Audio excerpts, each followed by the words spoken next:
You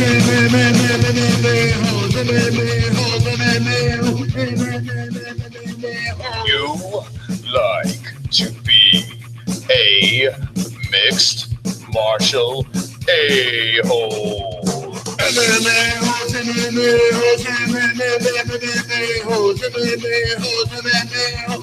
No way. Oh!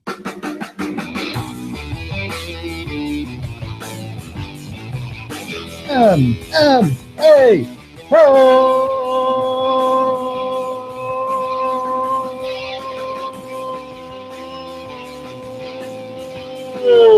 what's up? MMA-holes, what's going on? We are here. We're live. That's right. I hope everyone, all of you, are wonderful, wonderful on this lovely Wednesday night, the last and final show of the year on a Google Hangouts. My name is Chris, and I am here starting this sexy Wednesday night with you guys. The MMA-holes, the chat is going. I'm flowing. Are you guys excited? This show is going to be dedicated to a special event, UFC 207. That's right, UFC 207. Ronda Rousey is going against Amanda Nunes, Dominic Cruz, Cody Garbrandt. A lot of things are going on, a lot of exciting stuff, and I can't get enough of this. I can't get enough of this whole Ronda Rousey thing, how she's brooding and not doing any media stuff. I love it. I don't know why. I dig the little bit that we're getting of her. We're not getting an overdose of Ronda Rousey, and I like this. We're going to get into details with that. The Dominic Cruz, Cody Garbrandt stuff, we're going to get into details with that. The Cain Velasquez situation, a whole bunch of stuff. Let me check my notes. Oh, hello, notes. How are you? Where's Aldo? Where's Waldo? Where's Waldo Aldo? There's stuff about him we're going to talk about. Cyborg we're going to talk about. Mac we're going to talk about. Conor McGregor, that is. More Rousey stuff. UFC 208 as well. The MMA-holes will be there. They will be live. So that's pretty much, in a nutshell, what we're going to be talking about. We're going to be going into the live chat. The live chat is right over here. I'm over here. Live chat's over there. You're over there. That's how this is going to work. We're going to have some special guests on today. I just shot out the email. Do you guys remember a friend of ours, Justin Sumter? Well, I shot him an email. It would be nice if he could jump in on the Hangouts with us, and we could have the Fort Justin Sumter hanging out with us as well. Let's look at the chat, because I like looking at the chat. Everyone in the chat, are you guys all Wonderful. What? Wonderful. What? Wonderful. Wonderful. That's correct. MMA-holes. What's up, Joey? All right, Matt. All good's here. Here we go. Jesus Christ, Matt. All good. Kristen's here. I'm So Damn Black is here. Man, oh man, look at you guys. Look at you guys. Okay. And it's all starting. That's right. It is all starting. Holes. Let me get the holes in the chat. MMA-holes. Hi, all stupid keyboard. It's okay. What's good, motherfuckers? Says Dan Black. Matt, all good. What kind of content you have, Kristen? Here we go. Chris doesn't smoke as long as he held that note. I hold the note long. I hold it strong because I am an MMA-hole. John Dots is here as well. How's your stomach virus? I have let's talk a little bit. Before the stream got going, I had a lot of technical difficulties. I am feeling way better. I'm feeling strong and proud and powerful. Very powerful today. I had a couple of technical difficulties. I almost didn't get the stream off the air. There was no audio. Everything was conking out on me. It was very sad. I almost cried. I almost shed a tear. The wife inside saw me have a temper tantrum. Everything's calm. Everything's cool. And the MMA-holes are here. If we miss an MMA-hole show, I don't know how we would go on with life. I really don't. Are you excited about UFC 205? It happened already. UFC 207 is Friday. UFC 207. Ronda Rousey, Amanda Nunes. We're going to get the excuse me, we're going to get the MMA-holes together. We're going to have them in the other room in the MMA-hole studios of Queens. We're going to gather holes together. We're going to get drunk. We're going to have a little scotch. We're going to drink with you guys. We're going to look for links. We're actually going to order the fight. How about that? That's kind of cool. We're going to order the fight. And we're going to watch it with you guys. The MMA-holes. We're going to talk about your picks, our picks, everyone's picks. I'm excited. This is it. This is it for the year. 2016 is done. 2017 is here. Let me check something real quick. And my stream is good. I like when my stream is good. The email is out. The MMA holes got their email. I will be opening up the chat to you guys as well. We're going to have a full room in here, a full room of full hangouts of MMA holes talking about the beautiful thing, the beautiful world of the UFC.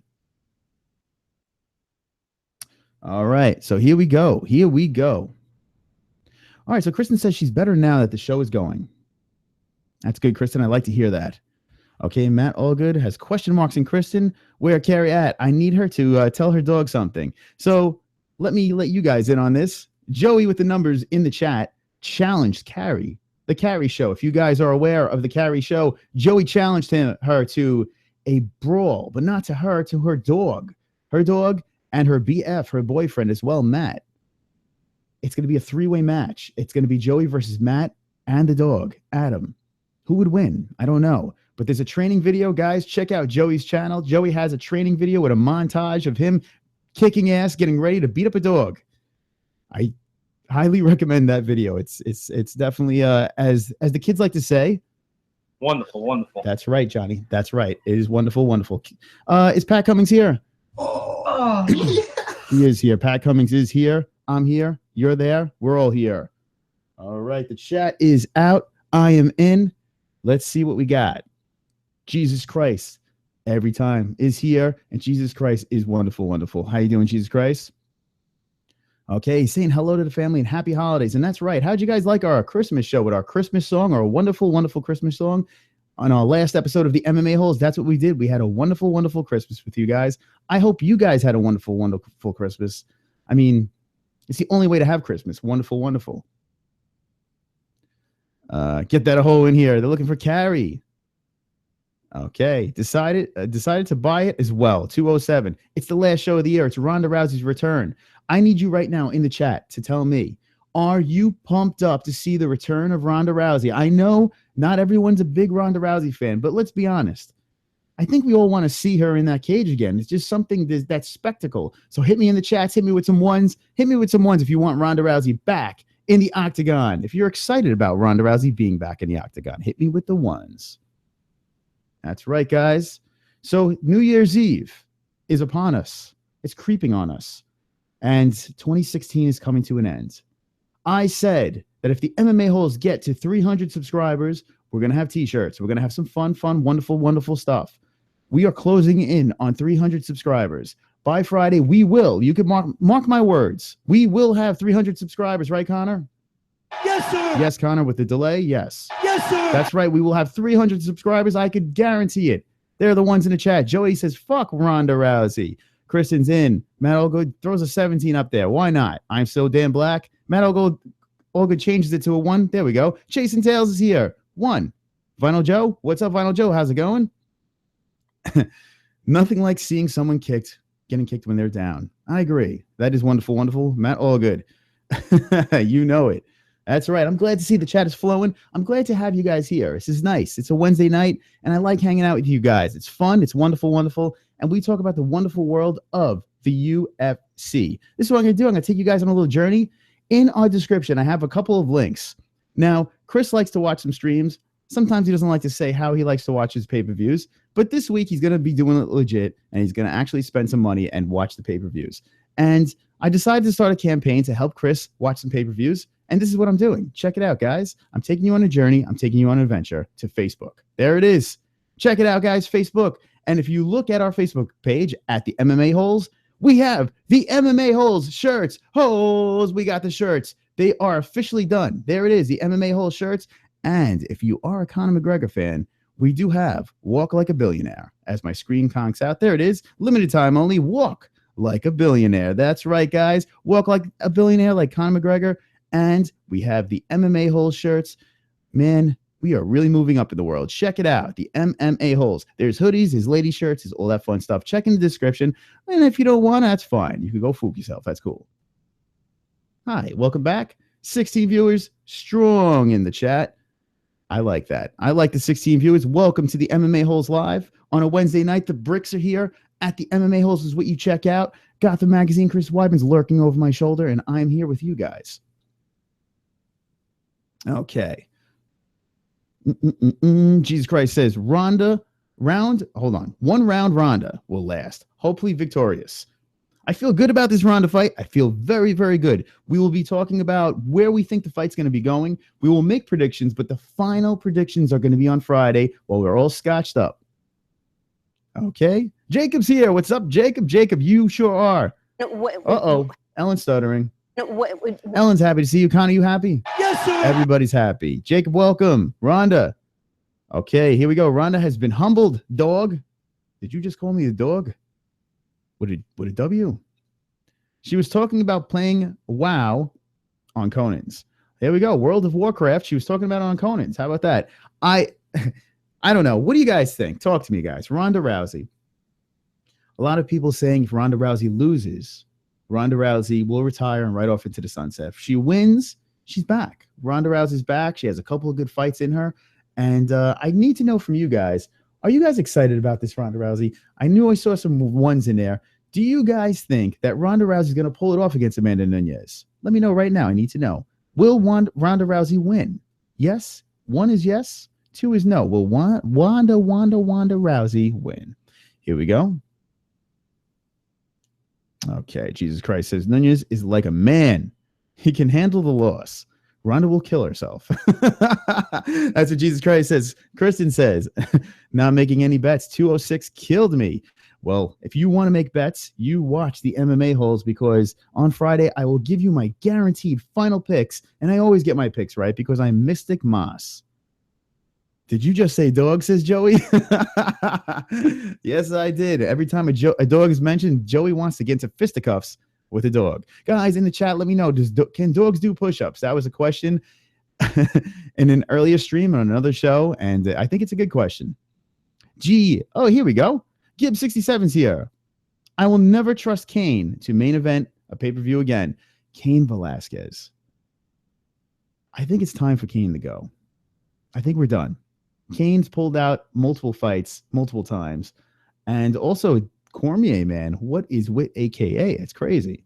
Do you guys think Cain Velasquez is done? I don't know. He could be. All right, Matt Allgood wants to know if we're good, Joey. Everyone's good on the MMA holes. That's why we're here. We're all friends. We are all in the MMA holes. We're pretty much all wonderful, wonderful. For sure. All righty. Here we go. The link is out. MMA holes have their link, so hopefully we get Justin to Fort Sumter in here and we can talk some MMA. All right. Vinyl Joe says, yeah, the Ronda fight should be good. It should be good. Even if you're not rooting for Ronda, it should be good. Okay. All right. Matt Allgood is a piece of shit. Chase and Tail says it's going to be a great fight. All righty. Jesus Christ says sea level Cain now transformed into CBD oil level Cain. Sea level Cain. Did you? I see sea level Cain is in the Luke Thomas chats and everything like that. Sea level Cain. Lucky Chuggy's here. What's up, Lucky? How you doing? Matt, how is your father? Okay. Fake Matt Allgood in here, but not me. Okay, so there's multiple Matt Allgoods in here. Oh man, how about that? There's an imposter in the room. That's the fake Matt Allgood. Oh no, there's multiple Matt Allgoods. We don't know. Okay, Vinyl Joe says I already told everyone that I didn't. Hold on, I don't think they have the skeletal structure to do a push-up. But I am not a veterinarian, says Vinyl Joe. And it's a tough one. It's a tough call if dogs could do push-ups. It is tough. Their knees and their elbows, they're all fucked up. But they have 4 legs, and it looks tough. It's pretty much down on the floor and then up. All right. Okay, Chase and Tail says, Cain misspoke. Hold on. I freaking lost the chat. Here we go. Cain misspoke. That's why he's not fight. He mentioned he's having surgery after a fight and then they pulled him. So basically what you're trying to say there is Cain Velasquez was kind of hiding his injury. He could barely stand. He could stand for 10 minutes and then had to sit back down. Cain Velasquez has a serious injury. He needs surgery, and that back is banged out. Listen, guys, fighters, if you're going to do this, you got to be semi-honest. I know you guys fight with injuries and stuff like that, but if it's a serious injury, let let the UFC know so they could reschedule something. I was kind of hoping that it wasn't that serious because they made it seem like when it was originally released that it wasn't that serious. And then they were saying that Kane couldn't stand up and this and that. I was kind of hoping they would push it back to UFC 208. Speaking of UFC 208, that's at Brooklyn, in Brooklyn, New York, and we will be there. Dana White said on his little press thing today that UFC 208 is not, I repeat, not finalized. So as of now, Holly Holm is the main event with the 145 belt, the first time ever in the UFC, a 145 women's division. And he said it's not completely finalized. He likes to get one more in there and might swap a main event. Who could it be? I don't know.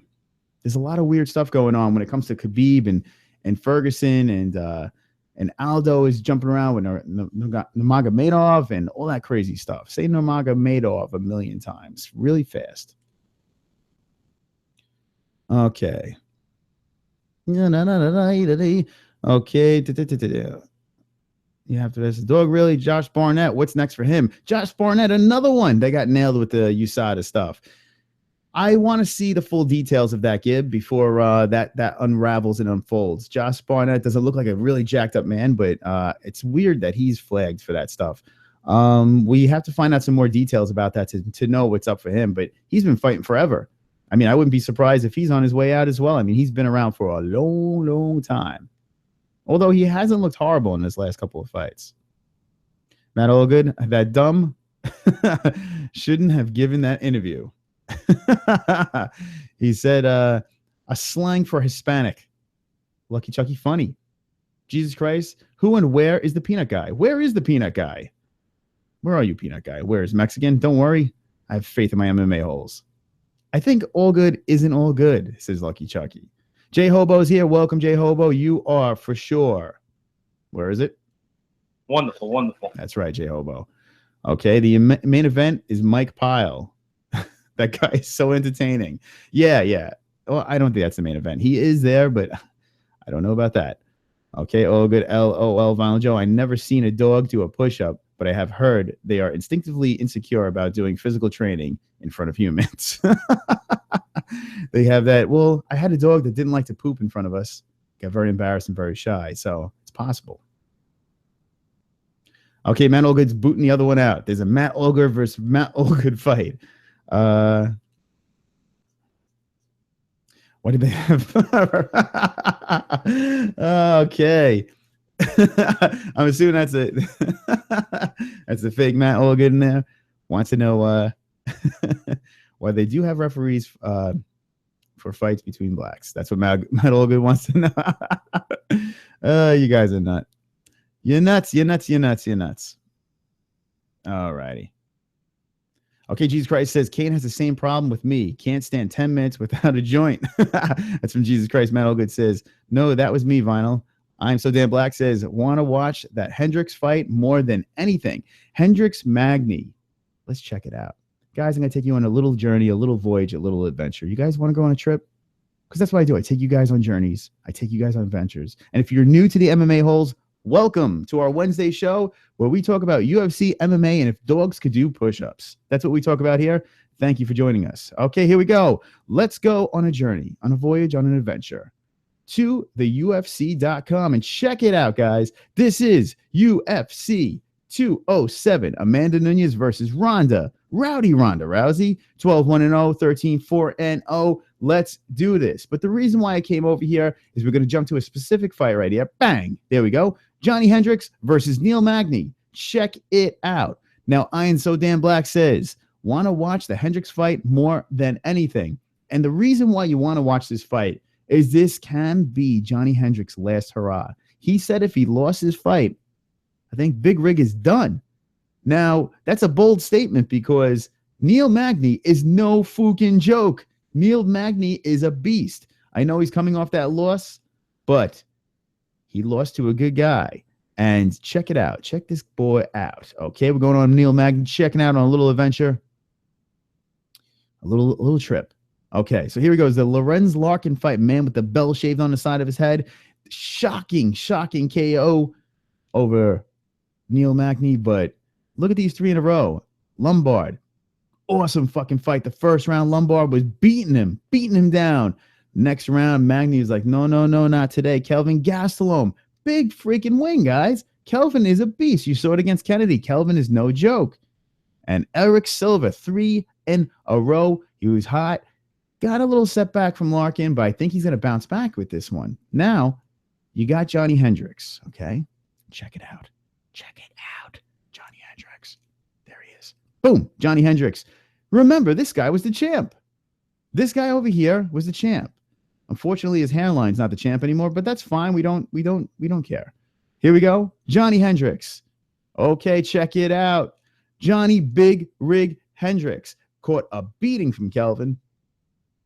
And Stephen Thompson. Could you remember that one? Now it's Stephen Thompson's coming out party right there. Awesome fight. And Thompson took him out. Matt Brown was his last win. And then the Robbie Lawler, where he lost the belt. Now, these fights here, the Robbie Lawler fights, the St. Pierre fights, a lot of weird stuff going on here. To me here, I do feel that the St. Pierre fight, Johnny Hendricks won. He should have had the belt there. He was high, he was strong, he was powerful. And this fight, these two fights between Robbie Lawler were good fights, back and forth, very close fights. Could have went either way. I wouldn't have been upset with any decision either way. But he wound up losing the belt. They never gave him a rematch. He beat Matt Brown and then slid down. But not only did he lose these 2 fights, he lost these 2 fights fairly bad. And not very impressive. Now, Neil Magny, is this the nail in the coffin? Me personally, I don't think if he loses to Magny, I don't think this is his last fight. Personally, me saying that. But if Magny does his usual beatdown over a guy like Mr. Big Rig, it could be his last fight. So I'm excited to see that fight too. There's a lot of stories going on in there, and I'm kind of excited about this. Look at this, guys. I have a coffee. Oh, thank you, coffee. We go in the mouth. Delicious. Scotch will be Friday. All right, guys, check it out. I'm going to scroll through here. J Hobo Ronda is once ever athlete. That's what J Hobo says. Now, if you're saying Ronda is a once ever athlete, are you saying that she will never be replicated, never be duplicated? Guys, whether you like Ronda, whether you hate Ronda, she is a badass. She came into a sport that said there would be no women. Dana White was like, no, we're not going to have any women in this sport. And she proved him wrong, came in and started tearing the UFC up, gained fans from all over the world. She loses 1 fight, guys. 1 fight to Holly Holm. It was brutal how she lost. Amazing fight. But it was 1 freaking fight. Yes. Did she start sulking? Did she fall off the face of the earth and where? I don't want to live anymore. Yes. But hey, she has those hormones going and she's back. Did you see her traps? Did you see her traps bowling out of her freaking neck? Traps are freaking popping out. Her back is tremendous. She's ready to kick some ass, guys. Okay, Matt Olgood says, I don't know which one it is, but one of the Matt Olgood says, I hope Johnny wins. This is the Mac Life. What's up? What do you think about the Lineker versus Dillashaw fight? We will talk about that in 1 second, but I do have thoughts on that one. I do have thoughts. Okay. Dan the Man. What's up, Dan the Man? Dan the Man, are you Wonderful. Yes, you are. Of course. Magny can beat Hendricks with them ears alone. Yes, Magny does have big ears. Actually, it is like the battle of the big ears right here. Check it out. Let's go. Let's check it out. We take you on a journey, on an adventure. Boom. Here it is. Well, yeah, I mean, Big Rig's got some pretty big ears too. Check these guys. It's like the battle of the ears. Oh, let's go here. Yeah, there's a lot of ears. Ear naked choke. Anybody? All right, forget it. Let me stop. There is a lot. You're correct, though. There is a lot of ears there. All right. Mac Life says, I done goofed, put in $60 in on Lineker. Hope he wins. I done goofed, put in $60 in Lineker. Hope he wins. Do you want me to tell you if that's a good bet? I do want to see Lineker win, but I'm going to tell you right now. I'm going to give you a little teaser. I don't know. I don't think he's going to win. I think Dillashaw is going to beat the shit out of him. That's what I think. Dillashaw is a little too tactical. Dillashaw has that Cruz thing going. He sticks and moves. He's fast. He's in and out, and he has power. I think Dillashaw is going to beat up Lineker. I do like the way Lineker fights. I like that aggressive style that he has, and he wants to finish people. But I do feel that Dillashaw is going to beat his ass. I'm sorry. You better find that $60 and you better take it back and switch the bet. Because I know all the answers. All right. Hendricks only fights bad motherfuckers. Says, I'm so damn black. He does fight some good guys. Bad motherfuckers. J Hobo says, does Magny have 11-inch reach advantage? Let me see. Jesus Christ. Is in the chat. That is a great. Oh my God. I did not notice that, man. Guys, check this out. Here we go. J Hobo coming in there. I didn't get to check out those stats, but that is actually pretty interesting. Check this out, guys. Mr. Hobo brings something out, presenting to everybody. Check it out. He is correct. 80-inch reach versus a 69-inch reach. Damn.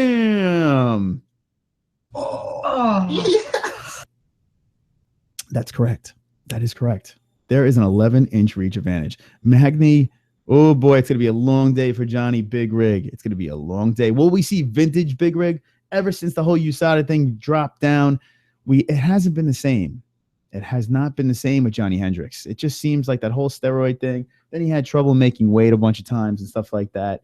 Just hasn't been the same champ, the same guy that ran up there and did what he had to do.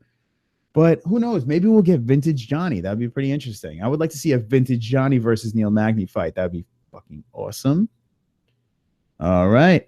Let's see.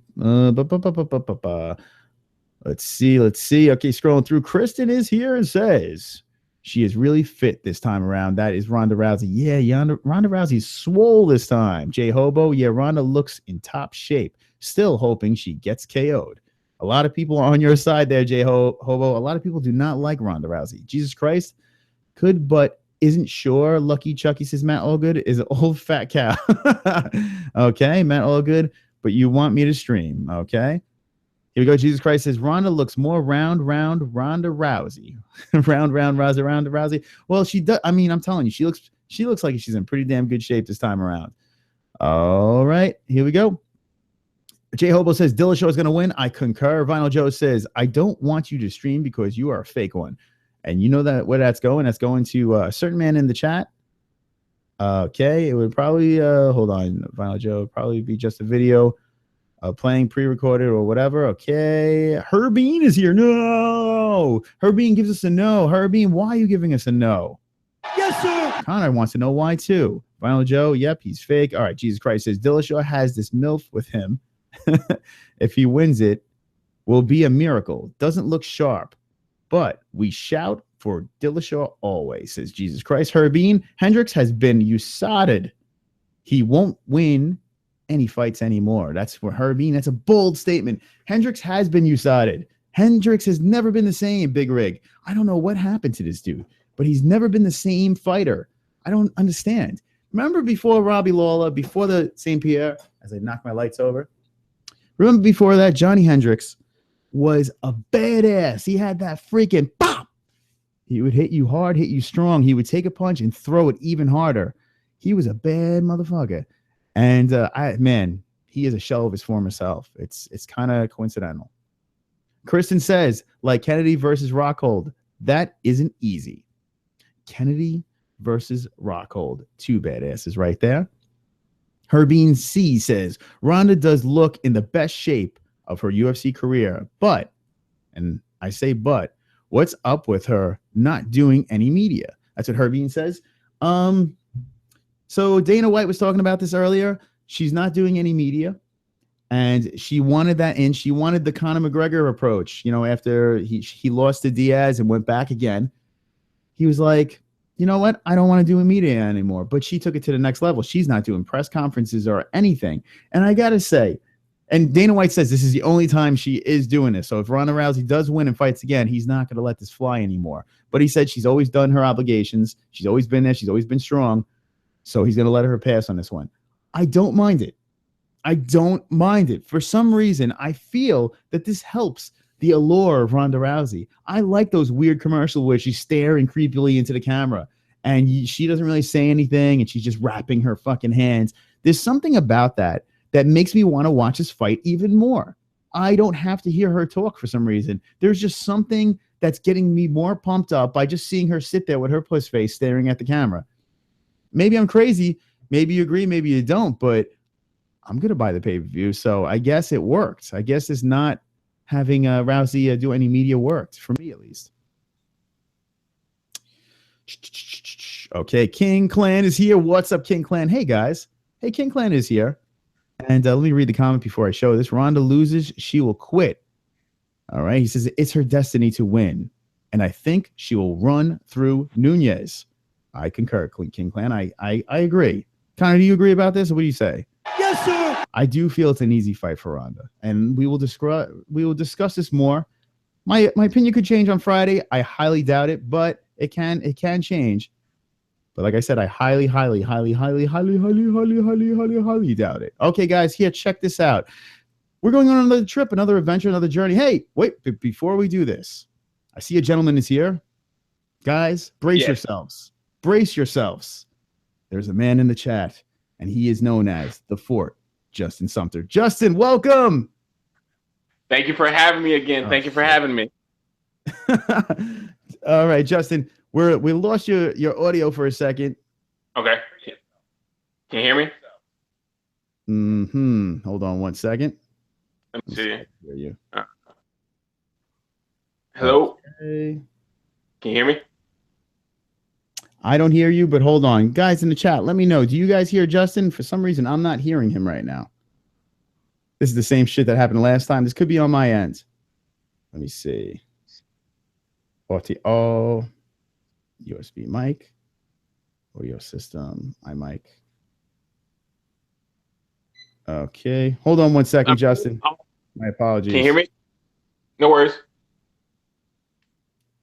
Son of a bitch. All right, let me shoot out.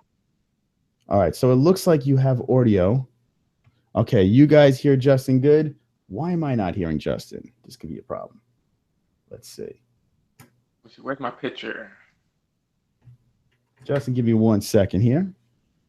This is the issue I had. I said I had issues in the beginning of the show, and it was audio issues. And not cool, not cool. Give me 1 second. Okay. That's working. That's working. Alrighty. Built-in output. Let's try this. Justin, let's see what we got here. Okay, Justin, give me a shot now. Can you hear me? Yes, gotcha, buddy. All right, okay. Justin. Sorry about that. I apologize. So, Justin, you want to laugh real quick? Before I started the stream, I have my whole little setup over here. I was going through the audio and stuff like that, and I started a little bit late, and nothing worked. Nothing worked. And I was like, fuck. I was just having a complete meltdown. But now we're good. Everything's good. We have audio. I have my coffee, and everything's good to go. Justin, thank you for joining us on the show. How are you today? No problem. All right. So, Justin, I spoke to your management team. Now, first question would be this. Is it Prosper or Prosper? I keep on getting it wrong. Prosper. Okay, I got it. Now it's in my head, Prosper. I was speaking to them, and they were saying some good stuff might be happening in your future. Is there any new news on this? Not at the present moment. Everything now is just talks, and hopefully, in the near future, I get something confirmed. But as of yet, nothing has been confirmed yet. So I still keep my fingers crossed. All right, we're all rooting for you. We are all Team Fort. Guys, if you are new to the show, Justin Sumter is here. He's live on the MMA-HOLES, and he is a badass. Guys, all you have to do is YouTube his stuff. Check out Justin the Fort Sumter.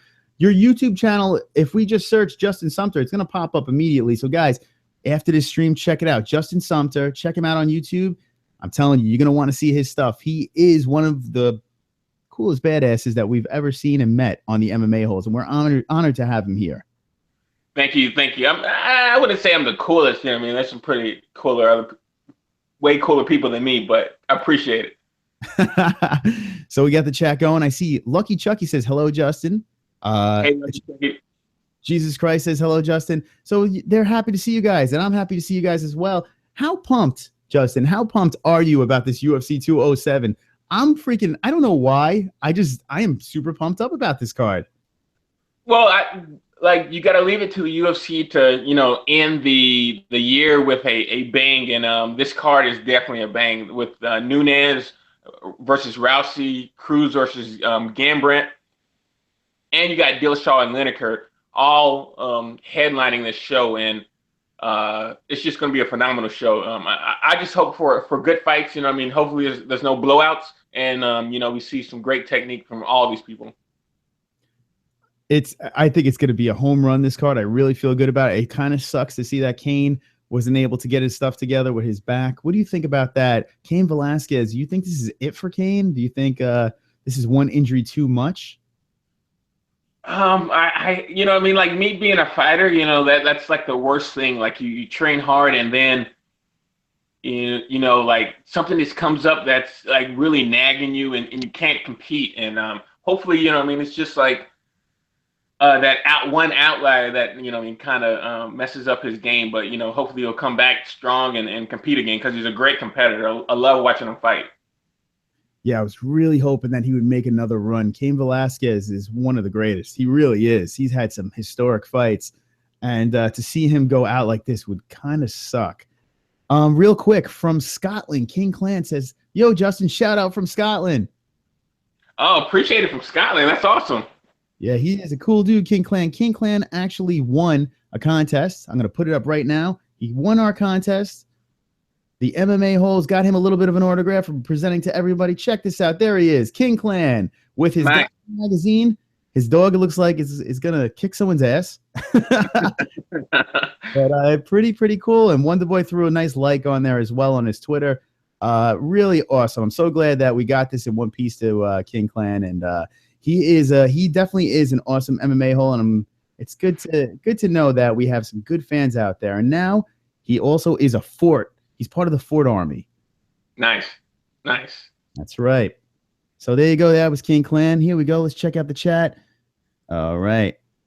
J Hobo says Cain was amazing versus Brown. Yeah, man, for sure.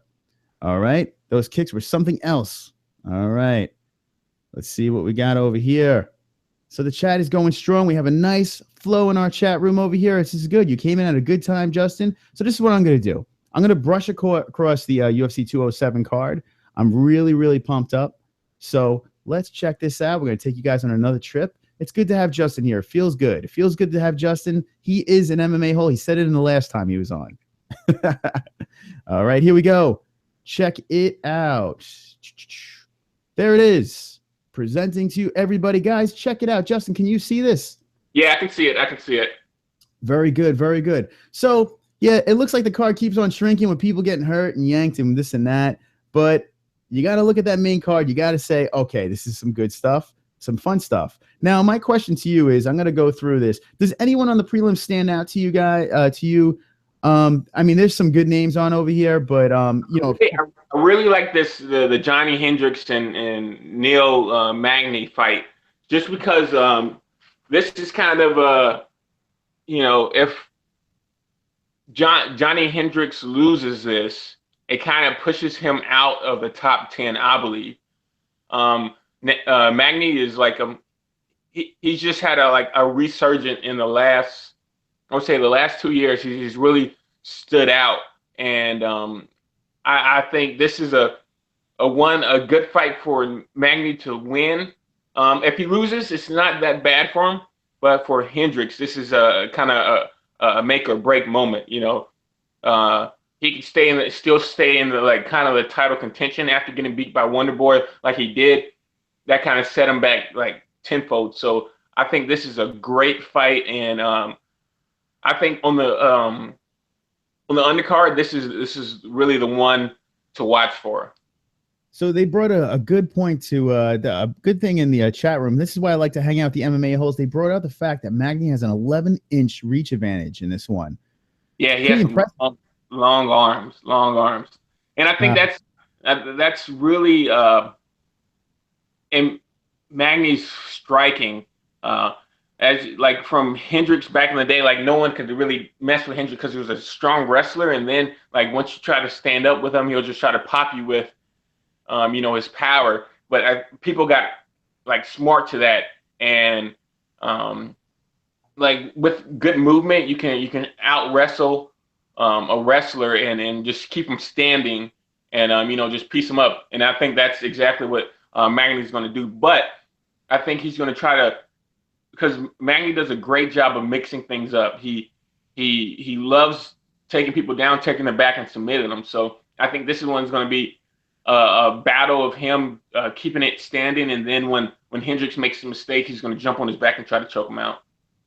Yeah, Magny is awesome. Magny is such a cool fighter to watch. I'm a big fan of him. The last fight against Lorenz Larkin shocked the hell out of me. I mean, not to take anything away from Larkin, but Magny, I mean, that really, really, really did shock the hell out of me. The way he's been fighting as of late, he's been looking so good. The fight against the Hector Lombard, I don't know if you remember that fight. Lombard was beating him down real bad in the first round, and you found out that Magny can take a punch, man. He took a beat in the first round. Yeah, he's very versatile. He's a veteran of the game, and he's been in there for a while. So he's been beat up a lot. So he knows how to take a hit and weather the storm and come out victorious. So that's kind of like, to be a fighter like that. It's way better than, for me, better than someone that can go in there and not. Yeah, even though going in there and knocking someone out, that's not too bad, but to be able to, you have that in you to withstand bombardment of damage and come back victorious. That's I want to fight like that. Yeah, for sure.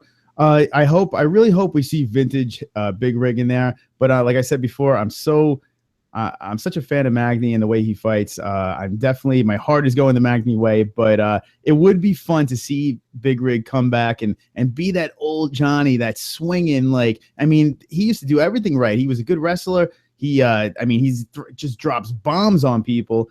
I don't know what happened. Do you think that USADA played in his that whole decline and how he's fought? Or you think age caught up with him? Or I'm curious what your opinion on that is with Johnny Hendricks. I just think people got used to it. When Johnny Hendricks first started out, he catch people off guard. They see a guy that kind of doesn't look in shape, but he had that strong wrestling where he can grind you out. And then once you're standing up and he grinded you out, like you try to strike with him and he knocks him out. So that element of surprise, the more fights he has, I think. Really after that fighting, getting the belt, and then fighting not Johnny Hendricks, Robbie Lawler, that kind of messed up his psyche a little bit. After that, you kind of looked at him and he didn't fight the same way he did. And like psychology and thought process is kind of the main thing with MMA, clear case, Ronda Rousey, she was on top of the world, and then all of a sudden it just changed. So having a strong mental game is kind of the key to being a great professional fighter, because everybody's going to have that one day that's going to lose. And one thing that kind of stuck out about Ronda Rousey that I didn't like was the fact that a lot of people that she beat were undefeated. So how do you think they felt when they lost? And then you have Ronda Rousey, when she lost, she kind of, shut down and didn't do anything and shut everybody out. And I think you shouldn't do that as a fighter. You gotta keep your morale, because you have fans that believe in you. And if you don't believe in yourself, you're kind of letting them down. So I think that's what was playing with Johnny Hendricks. Maybe now he's got his thing straight after losing to Wonder Boy like he did. He has his mind straight. He's coming there, and hopefully he puts on a good fight. So yeah, it is weird, that whole thing. And by the way, guys, if you're just jumping in right now, we are the MMA-Holes live on a Wednesday night with Justin, the Fort Sumter. Badass Justin is here. He's here to talk to you guys. He's shedding some knowledge. He's shedding some light on the subject of the UFC and the MMA world.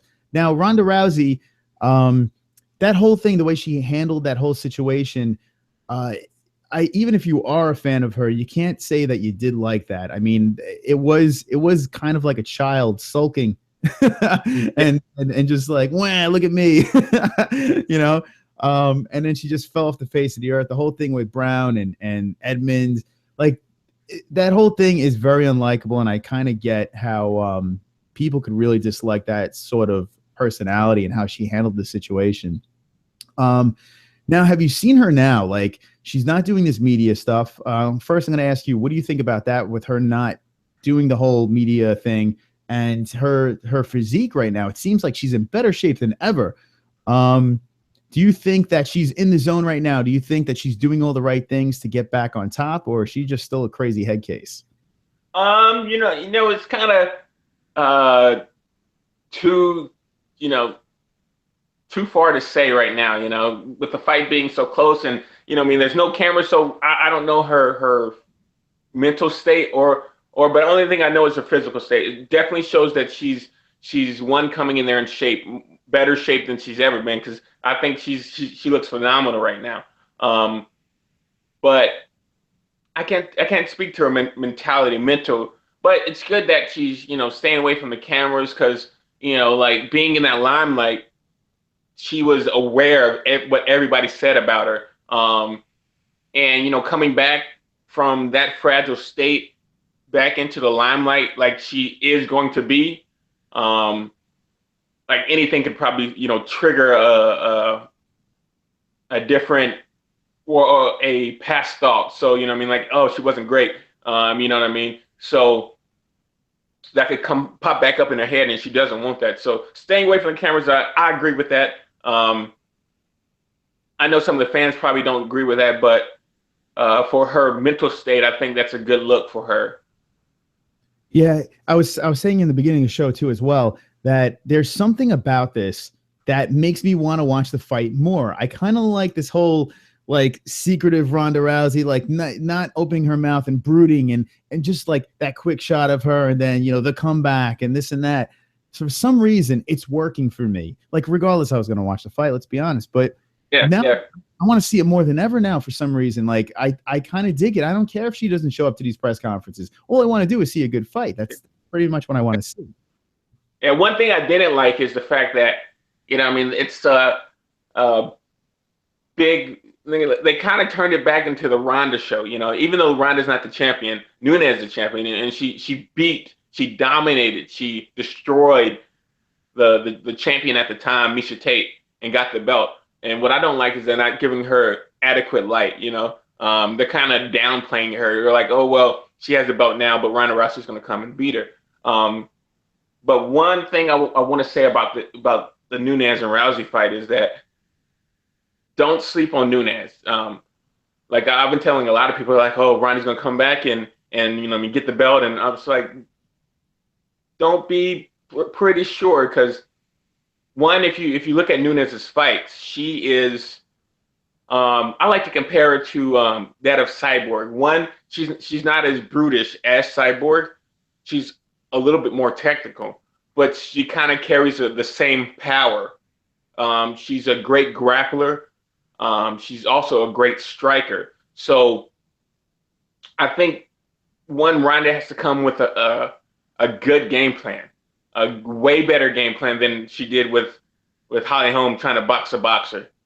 That was the most ridiculous thing I've seen, in MMA. Like she went in there and tried to box a boxer, and then she tried to grab her, but she just tried to do what she did to all the other girls, and I think having that undefeated record, that kind of hindered her a lot, especially fighting somebody that also was a undefeated fighter and was a top-notch athlete in her respect in boxing. So I think losing was a good thing, but she can't come in here with the mindset of that she is going to beat Nunes in one facet, stand up, grappling, or MMA. She's going to have to mix them up and work a game plan to defeat Nunes, and it's going to be tougher than she thinks, I believe. There you go. Justin Sumter gives his thoughts. He gives his opinion, and he gives knowledge to the MMA holes. I'm going to bring it to the chat real quick. King Clan says, so cool to have Justin on the show. This is amazing to hear thoughts from a man on the inside. There you go, Justin. Lucky Chucky says, oh, that's not Kanye? No, it's not Kanye. Herbie says no. No, I'm not Kanye. Not at all. Jesus Christ says, the first time always hurts the most, and get used to. Then you get used to it. I'm not sure what you're talking about. Jay Hobo's here. I think it's bad she stayed away from the cameras. The media played a big part in making her a big star. Now when things don't go her way, she's going to cry and hide. That's what Jay Hobo says. A lot of people have that opinion. Herbean is here. Herbean says, Jesus, hold on. Get the live stream link ready for Saturday. Uh-oh, illegals. We don't know. No, everyone must pay. Here we go. Yeah, I got a little drunk on the last stream, and we all started flying links around, and it was embarrassing. All right. Let's see. Jesus Christ says Herbean, yes, sir. Okay, he's gonna have it ready. Pixel Protocol is here and says MMA-holes. Doing the MMA-holes right there. Jesus Christ says in 2 nights. Abazab is here. Welcome to the show, Abazaba. I hope Nunes and her Vitor haircut do an old school Vitor and club her head. You rose into the stands. You know, that is pretty funny. She has the Vitor Belfort hair. What do you think about that haircut that she's rocking? Oh, crap. All right, here we go. All right. I swear this is so cool. Kanye is on a WWE stream. Well, first of all, you're 0 for 2 on that. It's not a WWE stream, and Kanye West is not here. But all right, thank you for tuning in. J Hobo says, yeah, Nunes KO would be the best outcome. Okay, there. J Hobo agrees. Abba says, Jesus, I wish I had a rim shot sound for you. Okay, Kristen Cooper is here. Nice to hear really good knowledge. There you go, Justin Something. They love you. Nunes maybe will throw the fight and then win the second round championship later. All is possible, says Jesus Christ. A lot of people think that this is set up for Rousey to win and then go after whoever wins that 145, perhaps a Holly Holm rematch. Do you feel that this fight was thrown together like the Holly Holm fight at the 145 weight class? This is all thrown together to have that super 2-belt fight for the women? You know, like, it could make a lot of sense, but me being a diehard fan and a fighter, I hope that it's not. That's one thing because there's a strong possibility that might happen, that could happen. But I hope it doesn't happen. That one, just for the sport, that would just, feel that would hurt deep down. So hopefully it doesn't happen. Yeah. I hate when they try to make these things and try to mold it like in a certain direction, because then people start saying, okay, this one because of this, it was fixed. And I hope it doesn't go in those directions where, like, say if Rousey does win, everyone's like, oh, it's fixed because she was supposed to fight, Holly Holm for that rematch and all that stuff. I hope everything falls down legit. Whoever wins the fight wins it outright, and it's not any controversy and stuff like that, so we don't have to play these silly games with everybody. Now, the Chris Cyborg thing. Now, this unraveled very weird. Like, everyone looks at Cyborg and can make their, assumptions about her because she's a specimen for sure. Now, She's been dancing around. So, well, first of all, she comes to the UFC saying that she wants a 145-pound division. That's her division, blah, blah, blah. She says she wants all this stuff. And I got to be honest, I was actually on Team Cyborg. I actually was like, you know what? Give her 145-pound weight class. I think she deserves it. Then it turns out they offer her 2 fights, and then she says she can't make this 145 weight class because of the quick cut and all that stuff. And you would know better than anyone about weight cutting. Yeah. So my question is this. Chris Cyborg. Now she gets busted for this whole USADA thing, and I don't know, it's crazy. You don't like to talk about steroids over and over again, but with Chris Cyborg, it seems like it's hand in hand. What do you do with a Chris Cyborg now? I mean, they basically brought her in for this 145-pound weight class. It pretty much that was the deal, and now they finally have this weight class that's about to happen, and no Chris Cyborg. What do you do with a Chris Cyborg? Yeah, it's kind of a tricky situation because I'm a fan of Chris Cyborg, and I like her fight. I watch majority of all her fights, and she's a great fighter. But one, you have to, reevaluate your priorities as a fighter. If one, you need, if you need to fight in a certain weight class, you have to be able to make that weight. You can't say, I need to be in this weight, and then, well, I'm not really liking this weight because I can't really make the weight cut, So, I think she needs to get her priorities straight. I think she can, and, with the right team around her and, giving her the right medicine and supplements and to make her as a healthy cyborg as they can be, you need to get those people around you and not the people that are going to, try to swindle something. So it's going to be out of your system in time for the test, but, they can test you whenever. So I just think she needs to get her priorities straight. Yeah, she needs to get her stuff together. I mean, Chris Cyborg, a healthy Chris Cyborg at a weight that she wants to fight at. I mean, who doesn't want to see Chris Cyborg fight? But geez, man, it's like, and she's very active on social media and stuff like that, complaining about things. I think she kind of should just reset herself and stop with this whole social media thing and complaining. Get your stuff together, like you said, and hopefully she could come back and there won't be any problems following her. I don't know if is there a suspension now? Like, what's the deal with her? I'm assuming she is suspended. Have you heard it?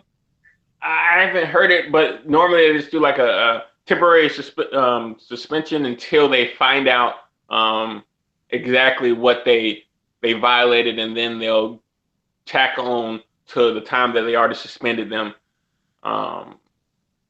If they find out the accusation is completely true or something like that. So I see. Okay, guys, you are watching the MMA Holes. We have a steady flow of viewers. I'm going to look at the chat right now. You're with the Fort, Justin Sumter. He's here. He's live. He's with the MMA Holes. He is an MMA hole, and so is everyone else. I see in the chat, Lucky Chucky, damn, Marlin is here. Hello, everybody. Hello, Marlin. Marlin is, as they like to say, wonderful. For sure. Now, Marlin bought one of our shirts, the MMA Hole shirts, and Marlin, you definitely are wonderful. Thank you very much from the bottom of my heart.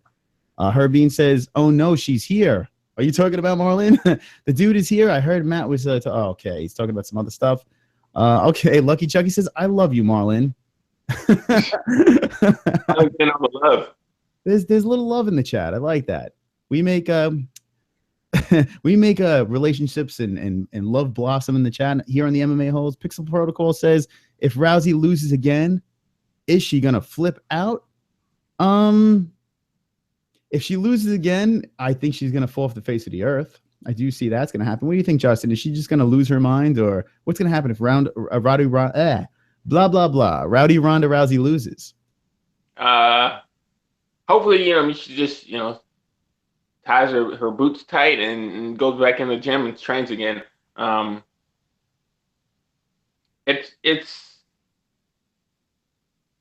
It sucks to lose. It definitely sucks to lose. Like, because I've lost several times.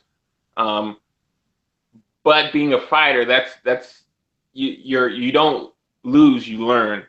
So if she doesn't believe she learned anything and she just lost, then I think she'd put those boots up and do something else. But hopefully she's a great competitor and she's a great athlete. So I hope if she loses that she will go back into training and get better and find out what she made a mistake on and get better when she steps back in the cage. So now that we have you here, we asked you a million questions the last time. You were very good sport the last time. Now let's just talk about this after a loss. And I always wonder about this, and I don't think we got really touched on this the last time. When you experience a tough loss and you always see, like, you always feel for the fighter, like, what does that feel like? How I mean, explain to me, like when you're walking back to the locker room and stuff like that. I mean, you go through a training camp and stuff like that, and everything kind of falls apart. How do you find it in yourself to get back on that horse and do it again? Is it the team that is there for you? Is it something inside? Is there like a fire? What is that feeling like after a bad loss? Well, the first feeling is like you let everyone down, because you got like hundreds of people came to watch you fight, came to see you win, came to celebrate with you, came to all that stuff that comes along with it that you were expecting, they were expecting. So like all that weight is on your shoulders, and when you lose, it's like, ah man, I didn't let myself down, I let them down. So that plays a big part in how you feel and what you're thinking about. And then you go through the process of man, I shouldn't have did that, I should have did this, that this or that thing that you bounce over in your hand. Like me, like my fight was in April, that I lost last, and I still think about like, I should have used that triangle for a sweep, and then so I could have mounted them, and then I could have finished on top, and it could have went differently. But and then you have to take a deep breath and realize what you're saying is something that you made a mistake on, and that mistake you got to learn from. And if you guy, when I had my second fight for a title when I was amateur, fighting this guy that he walked around on like maybe 180 pounds, and he fought at 185, and he was like maybe 5'6" or something like that, 5'7", real short guy. And so I came in there with the attitude that, this guy doesn't have anything for me, and I'm just gonna go in there and beat him and get this belt. And I lost. Like he weathered my punches, took me down, and got a TKO victory. So I was like so distraught. And then I went in the back room, and there was a professional fighter there. He saw me, came over and talked to me, and he was like, never let a win go to your head, and never let a lose go to your heart. So every single time, that's, that phrase is just kind of ingrained in my head. And, over the losses, you still feel that down, and you feel like you let a whole bunch of people down, but you got to think about this sport. This sport is one person loses, another person wins. So regardless of the fact that you win and you feel great, the other person feels sadness and regret that he lost. So you have to look at the whole spectrum of the fight, and it makes the losing, even though people don't like to lose, it makes the losing a little bit better. And I think that's kind of what everybody should feel, but not everybody's the same. And the reason I'm fighting is to get better every single step of the way. So if it takes me losing to get better, then I'm not gonna welcome losing, but I don't get upset. I don't get like frustrated that I lost. I just take it as something I need to learn from and get better. So that's my take on losing. Yeah. So now take me through a win. Well, how does that feel when you have that big win, that big knockout, that big finish, like with that adrenaline rush? What does that feel when you hear the crowd screaming and stuff like that? How does that feel? Well, it depends. Like I would say it's an exciting one, and then it kind of dawns that you like trained for 8 weeks for a fight that lasts only like 30 seconds, and you're like, man, I wish I did more. But you're happy. No, you didn't get hurt. Your opponent can get back up, and I don't want to say I feel sorry for the people that I go in there to destroy, but it's like I know how they feel. I have sympathy for them because I've been over there. I've been in the losing. So what my job is enforce my idea of never take a win to the head and never take a loss to the heart. So I go over there and tell them that, hey man, you're gonna come back even better. Take this as like a learning experience, and you just progress and you get better. One of the most powerful examples of that is one of the last guys I fought. He was a top amateur, and he stepped into the pro ranks, and I just lost from my Bellator fight. And I wasn't coming in there to lose, and I beat him in 32 seconds. And I could tell on his face he was distraught. He was like, he was in his hometown, and I just went over there and talked to him, and we're good friends now. You know, I mean, we might fight again eventually, but we're good friends, and you know, I just made it a point to go over there and tell him that, hey, man, this is a learning experience. You're going to learn from this, and he opened it. He came with open arms, and he really was open to that fact, and I'm telling you, he's going to be a way better fighter than he was fighting me. So that is awesome. It's so cool to hear like that inside look on how things work out. Guys, we are here with the MMA Holes. We are live on a Wednesday night. We are with the Fort, Justin Sumter. He is back for round 2 with the MMA Holes. So what I'm going to do is I'm going to take you guys on a little adventure. I'm going to go into the chat. I'm going to see what the chat's doing over here. Okay, Marlon Lane says, losing is like a mini death. It's win or die in the cage. I don't believe Ronda will lose, but anything can happen in MMA.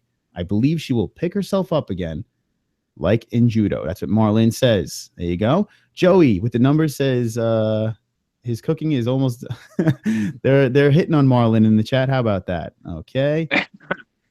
Jesse Bell's here. Hey, Jesse Bell. Hey guys, if you want to know about a good vlogger on YouTube, Jesse Bell Hill is the one. Check it out. Subscribe to her channel. She's supporting the MMA Hole. She's a new MMA Hole, and we welcome you to the live chat. Justin, Jesse Bell's here. How about that? Hey, Jesse Bell. How are you? See, look at that. You got a shout out from Justin the Fort Sumter. How about that? Lucky Chucky's throwing hearts out there. Love is flying. Ha ha ha. Lucky and Joey says Marlon. Jesse Bell says hiya. Marlon says great words, Justin. Thank you for that. Okay, there you go. Marlon likes the words, Justin. Okay. Hey, it's all about teamwork makes the dream work. So that's correct. Teamwork does make the dream work. And here we go. Joey Numbers says, make sure to catch my MMA fight with the dog. Oh, God. Justin, I'm telling you, YouTube is endless entertainment. And the people in this chat have their own channels. And this gentleman over here, Joey090292, did a fighting montage with the Rocky theme, training to fight a dog. You can't make this shit up. All right, Lucky Chucky says, yeah, I am. I try to make Joey's pre-workout shakes, usually dusting off my box of Oreos. Okay, let's scroll through here. Jesse Bell says, sorry, bud, just licked the last crumb. Swear, though. All right, we got chat going on in here. Shout out to all the MMA Hole females, women, lady, girls, the knockout beauties of our channel. That's from Jesus Christ. Jesus Christ says very nice words. Thank you, Jesus Christ. They are lovely ladies. All these ladies are wonderful, wonderful. We should make a calendar. The ladies of the MMA Holes, Justin. What do you think? Yeah, you know, that'll be cool. Put me in the back, have the back, you know, December. There you go, Mr. Yeah. December. Is that your birthday, December, Justin? No, it's in November. November. Okay, close enough. Close enough. Yeah. All right. Hydro says Ronda is looking buff. Tells me she's planning a heavy clinch game. That's from Hydro Static. 3G. J Hobo says, which state sanctioned your fight, Joey? They're talking about the dog fight. See, look, a lot of Idaho. All right. Jesus Christ says, Justin, you're so cool today. No stress, woman free. Ha ha ha ha. Are you with you? Igata? Is that how you say your name again? I think that's her name, correct? Yeah, she's actually downstairs. She's trying to work her Roku, getting some channels and stuff. There you go. I just got rid of cable not too long ago, so I have a lot of weird boxes and streaming and all that stuff, so I feel her pain. Yeah. All right, here we go. So, J-Hobo, okay, are you going to rear naked choke the dog? Okay, so there's a lot of conversation about this dog. So this is what I'm going to do. I'm going to take you back to UFC 207. I do want to touch base on UFC 208. Justin, do you attend any of these fights? Do you ever go to like any of the UFC events? Have you been to any? No, I haven't. I was going to try to get to the one at Madison Square Garden because I was like, man, that's like literally like an hour away from me. But as soon as I did pre-sale tickets, try to get the pre-sale. As soon as I saw the pre-sale tickets, I was like, what? Are you kidding me? Like the tickets were ridiculous. So I might try to go to the one in Brooklyn.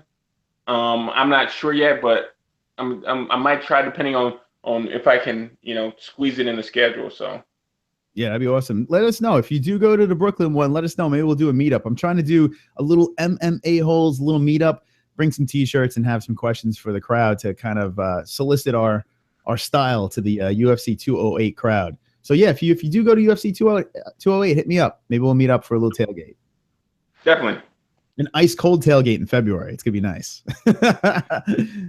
But I'm pumped up. They said, what's it called? Dana White was saying how the Holly Holm fight is not set in stone to be the main event. I wonder, like, do you what fight do you think could be thrown in there to take that place? I mean, there's a lot of rumblings of all these guys, Khabib and Ferguson, and Aldo is running his mouth as well. Is there anyone that stands out that might be slipped in like last minute on UFC 208? What do you think?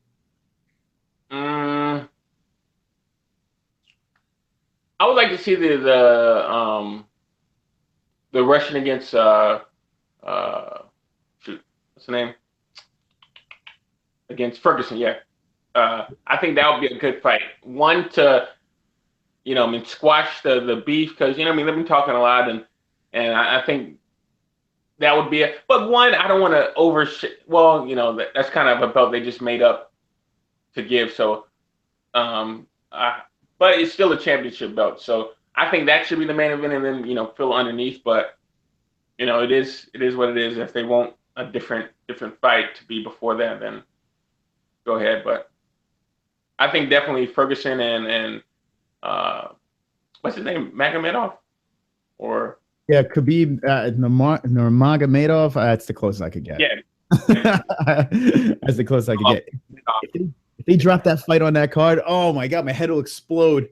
It would explode. I got to say, though, I'm pumped up about Lewis versus Brown, that they dropped that in there. I do enjoy watching Lewis fight. Hold on. I think Derek Lewis is like, he's like, have you followed his Twitter? Hilarious. Like, follow his Twitter. It's the funniest thing ever. Like, it's some crude stuff on there, but it's hilarious. He just does not care, and that's the funny part about him. He really doesn't care. He says whatever's on his mind. I saw when Kane pulled out, he had a video where he's sipping on a bud, and he's just basically like, call me, like not giving a fuck. It's so great. It's so great. All right, hold on. Let's pull up this UFC 205 card. I keep checking. I check constantly because I want them to drop one more fight in here. I'm cool with the Holly Holm as the main event. I'm totally cool with that. I'm a Holly fan, so I'm part of Holly's homies. All right, here we go. UFC 208. Check it out. I don't have too many thoughts on this main event yet. I have to let it soak into my mind. I need the Rousey thing to go away, and then I can really focus on this. But just looking through the card, a couple fights stand out. The Teixeira Cannonier fight, I think that's a big opportunity for Cannonier. This is going to be interesting.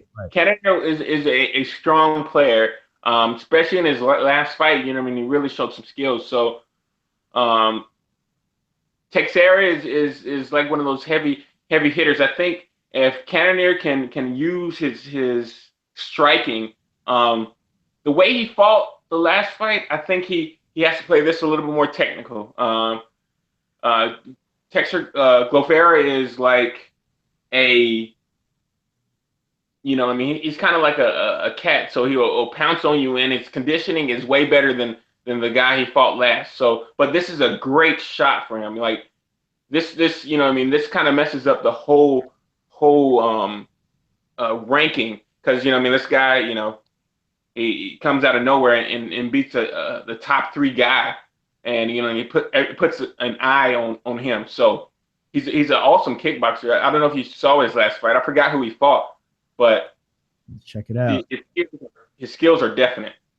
Yeah, I remember being very entertained by him. Let's check out his stuff here. Here we go. Let's check it out. Okay, here it is. He was on the Ultimate Fighter. There you go. That just answered my question. Yeah, right. Okay. So yeah, he's coming off a 2-fight win streak. One last was a decision, and then a first-round KO, and lost his first one, but that's all good. Yeah, I mean, I remember the last 2 fights. I've been like, okay, this guy is not too bad. Glover Teixeira, this is interesting too, because him getting his tooth smacked right out of his head from Rumble. It's going to be interesting to see how he bounces back. It seems like Glover is that type of guy that loses the big fight and then comes back and whoops ass again. So this is going to be tough. Yeah, a consistent fighter. I gotta get up there because actually, like his gym is like maybe like 10, 15 minutes away from my the way where I work in Danbury. So I gotta get up there and maybe check him out.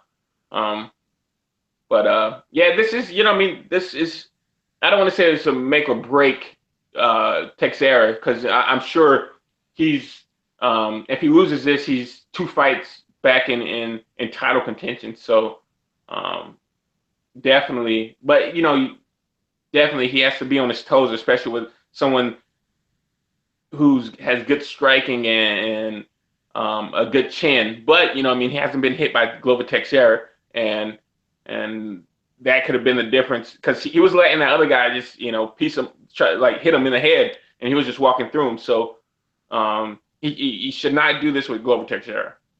Yeah, that should be good. Looking at this card, I'm going to go over a couple more things, but let me just tell you guys that we are the MMA-HOLES Wednesday night activities, Wednesday night weekly show. This is the last show of the year. 2016 is coming to an end. Guys, what I want you to do right now in the chat, look at me. I look at you. I look at you. I look at you. Drop some ones. Are you watching UFC 207? Let me know right now. Drop some ones in the chat. I want to know how many of you are watching UFC 207. I don't care how you're watching it. Be watching. Yeah, Justin wants you to watch. I want you to watch. And if you are watching UFC 207, tune into the MMA-HOLES Live. We're going to be doing a live stream, have the boys together, some of the girls. We hang out with you guys. We drink. We have a good time. And hit me with some ones. I want to know right now. Justin, where you be watching UFC 207? At this place, it's called Orange Ale House. Great place. They sponsor athletes at my gym. So I'm gonna go down there, hang out with the team, and enjoy some fights. There you go. That sounds like a good time. I used to go out, go to bars, enjoy these fights. Then I got married, and that all stopped. That all stopped. Now occasionally I go to a bar and this and that, but now I hang out with the MMA-HOLES, and it's even better. It's even more fun to hang out with you guys. I see some ones in the chat. Look at you guys. You're watching UFC 207. Good for you guys. All right. Kristen's watching.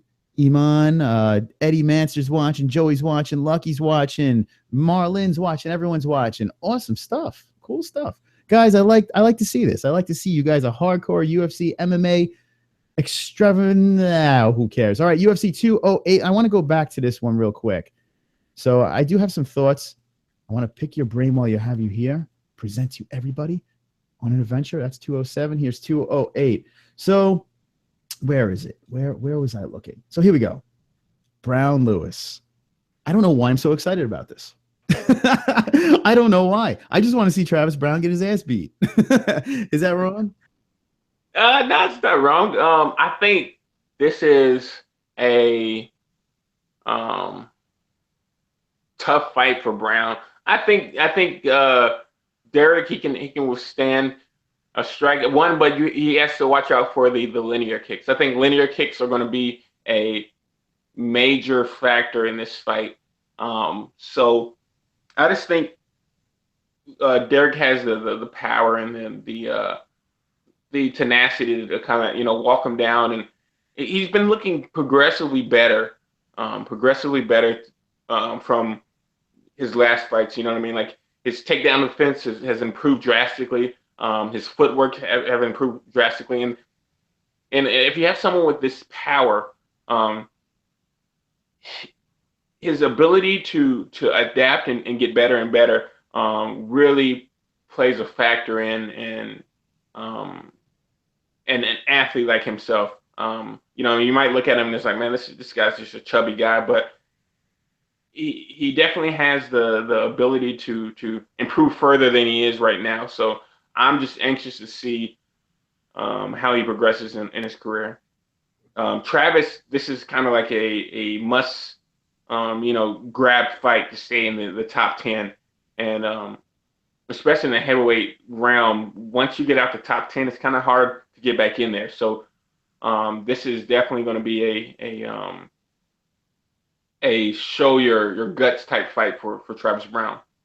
Yeah, Travis Brown definitely needs this one. He needs this one in the worst way. I think that's what I like about this fight so much. Derek Lewis comes off of that fight. his last fight where he does win. He does. I think he submit him in the 4th round. I can't remember, something like that. But the fight was slow, and Lewis wasn't happy with his performance. But he did get the W, and he did finish the other gentleman. And I like the fact that Derek Lewis just doesn't care. He's just whatever. He just wants to go out there, finish people, and he just kind of has that swag. He's very rootable. That's the word. But he's a good guy to root for. Travis Brown, I don't hate Travis Brown. I'm just not a fan of the whole. I mean, I like Ronda Rousey, but the Edmund thing and all this stuff, it just, I don't know. He just rubs me the wrong way. And I will be pulling in a certain direction, and it happens to rhyme with Mubis. I don't know. All right, let's look in the chat real quick. Here we go. Jesus Christ says, one for all for one. He's watching UFC 207. Jesse Bell says, my mom wants you to know she's obsessed with your channel now. Smiley face. There we go. Jesse Bell's mom is here. Jesse Bell's mom is wonderful. Wonderful. Right, Connor? Yes, sir. That's right. That's right. Kristen Cooper says, it's New Year's. I stay in. Iman says, Travis will probably beat him on the ground. There you go. So you're saying Travis will beat the Black Beast on the ground? I don't know if I concur with that. What do you think on the ground? That would be the ideal situation for Travis, but Travis is not like, if you see, he's not a shooter. He's more of a sweep guy. So, you know, he gets him to clinch, he sweeps him, tries to take control, keeps him down. Derek Lewis is the type of guy, he's not going to let you grab him and try to put him in a clinch. I wouldn't like to say Travis will shoot just because how tall he is. You know, Derek Lewis is a much shorter guy, so him shooting is kind of implausible. Not to say he can't shoot, you know. What Travis is probably going to have to do, he's going to have to back him up, get him against the cage, and you know, rain some knees in there. I would like to say Derek kind of shoots some takedowns because, you know, since Travis is a taller guy, I think his, you know, if the stand up is getting out of hand for him, you know, move some angles, throw some shots, and then try to take him down. But you got to watch out with Travis. You know, you get him against the cage, and he has those elbows that he's put several people away with, so he has to be cautious of that. My favorite Travis Brown fight was the Overeem fight. I thought that was so freaking fun where he was catching the beating, and then boom, see you later. I thought that was amazing. I really did. That was my Travis Brown moment there, and just wanted to share that with you guys. Let's see. The chat is going. Here we go. Jesus Christ says, if Travis loses too, at whom shoulder will he cry later? It's a good question. I don't know.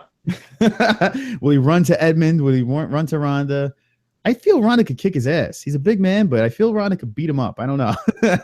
I think she wins that battle. Yeah, I'll let Ronda beat me up. There you go. Jesse Bell says, nailed it. Jay Hobo says, Travis is uncuttable, though, unless Ronda retires. Okay. Jesse Bell says, she came close once before. One can only hope. Travis with a big flexing arm, says Jesse Bell Hill. Okay. Jesse, would you like a pizza? I have some Supreme pizzas. They're offering food in the chat. They go, hey, listen, if you're going to offer food, you better offer it to us, too, because, you know, well, I don't know about you, Justin. I know you got to keep that good physique going. I don't know. You got to be ready, but you can have a slice of pizza, right? Yeah, okay. I mean, like, I don't have any like fights lined up yet, so, you know, and I'm at decent weight, so I'm not really worried about it. There you go. You're good to go. Okay, so give a piece to Justin as well. Just hand the piece of pizza. There you go. Just take that. There you go. All right, Travis will use eye poke effectivity, says J Hobo. That is his weapon, best weapon. The eye poke. Good. I like that they brought that up. The eye poke. What do you think they should do with this? I'm hearing that now it's going to be they're going to enforce this eye poke, and they're going to take a point away with this whole eye poke situation. What do you think? You think this is the right thing to do? Yeah. Because, you know, it's kind of like if you get poked in the eye, it kind of changes the dynamic of the fight. One, if you get poked in the eye hard enough, you can't fight anymore, and then they call the fight. If you don't and you still want to fight, because there's still going to be fighters, even they get poked in the eye, and they're like, I still want to fight. You know, man, train this hard, not going to, you know, come out from an eye poke. and their vision is skewed because they're seeing double and the whole dynamic of the fight. So that kind of makes them a little bit more conscious, be aware and make sure that they're careful, because your opponent's going to try to be careful as well. And if he's not careful, he's going to get 1 point taken away, and likewise to you. So I think it's a good thing. I think maybe a two thing system. So if you get poked, but now you get into the thing of, if he gets poked in the eye and it messes up his vision, and he doesn't get poked in the eye again, then he's still messed up for the fight. So I think having a 1 point deduction makes everybody cautious, makes everybody careful, so no one gets poked in the eye. There you go, Justin Pumper. Justin Pumper. It sounds like your porn name. Justin Sumter speaks the truth right here. The eye poke. Chocolate Devotion is my porn name. So Chocolate Devotion. I like that. That's the worst thing you could have done, because now the chat's going to attack Chook. There we go. That's awesome. All right, here we go. So Hydrostatic says, does Justin have a heavy bag or speed bag at his house? If so, he should give us a look at his bag work real quick. Every fighter has a bag of something, some kind at the crib. Show us what's up, Justin. They want you to just... I'm at the gym so much I really don't need a bag, but actually I do have one. I haven't hung it up yet, but it's downstairs in my girlfriend's basement. But I don't have a bag hung up right now. I spend most of my time at the gym.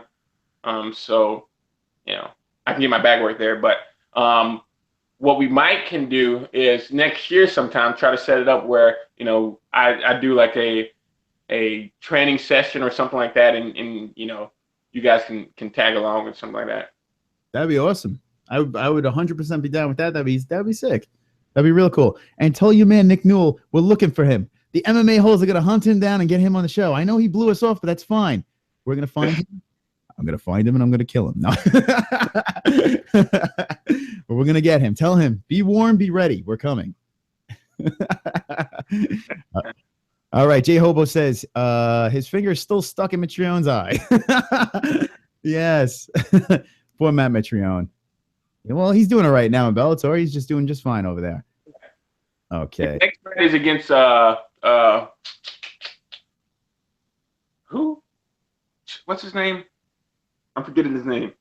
He's like Danny Henderson beat him in Strikeforce. What's his name? I just had it on the tip of my tongue. Well, who are we talking about? I'm sorry, I missed. Matt Mitrione. He's fighting Crocop. Not Crocop. What the hell is his name? The Russian, right? Hold on. Yeah, the Russian. Yeah. Why am I drawing a blank? I know Mr. Sweaters. Let's see. Hold on. Let's look. I'm having a brain fart right now. This is terrible. Yeah, no. What the hell is his name? I know I have his face in my head. The Pride. What the hell is his freaking name? Guys, tell me in the chat, please do it right now. Milaminko, or not a Milaminko, but I know exactly who you're talking about. I just can't spit it out. Fedor. There it is. There you go. Thanks, Abba Zaba. Ah, shit. Justin, we're fired. That's it. That's the best part about this stream. Basically, the MMA-HOLES, we are a fan-based program, and sometimes we just don't know all the answers. As much as I give all those great picks and everything like that, sometimes I have brain farts, Justin. That's why we have you here. Yes. And sometimes I fart through the brain as well. Double brain fart. Guys, stay subscribed. I see 2 new subscribers to the channel. Thank you very much. Now, remember, if you're subscribed, click that bell. You click the bell, bang. Our stream pops up immediately. You could jump on and hang out with us. You get alerts when we come on. And definitely recommend you clicking that bell. Now, if you don't click that bell, sometimes the streams come up and you don't even know we're on the air. So it's very important. YouTube has switched the game up and wants you to tap that bell. So be friendly with your thumb up, subscribe, and tap that little bell over there. That's enough of the rules for today.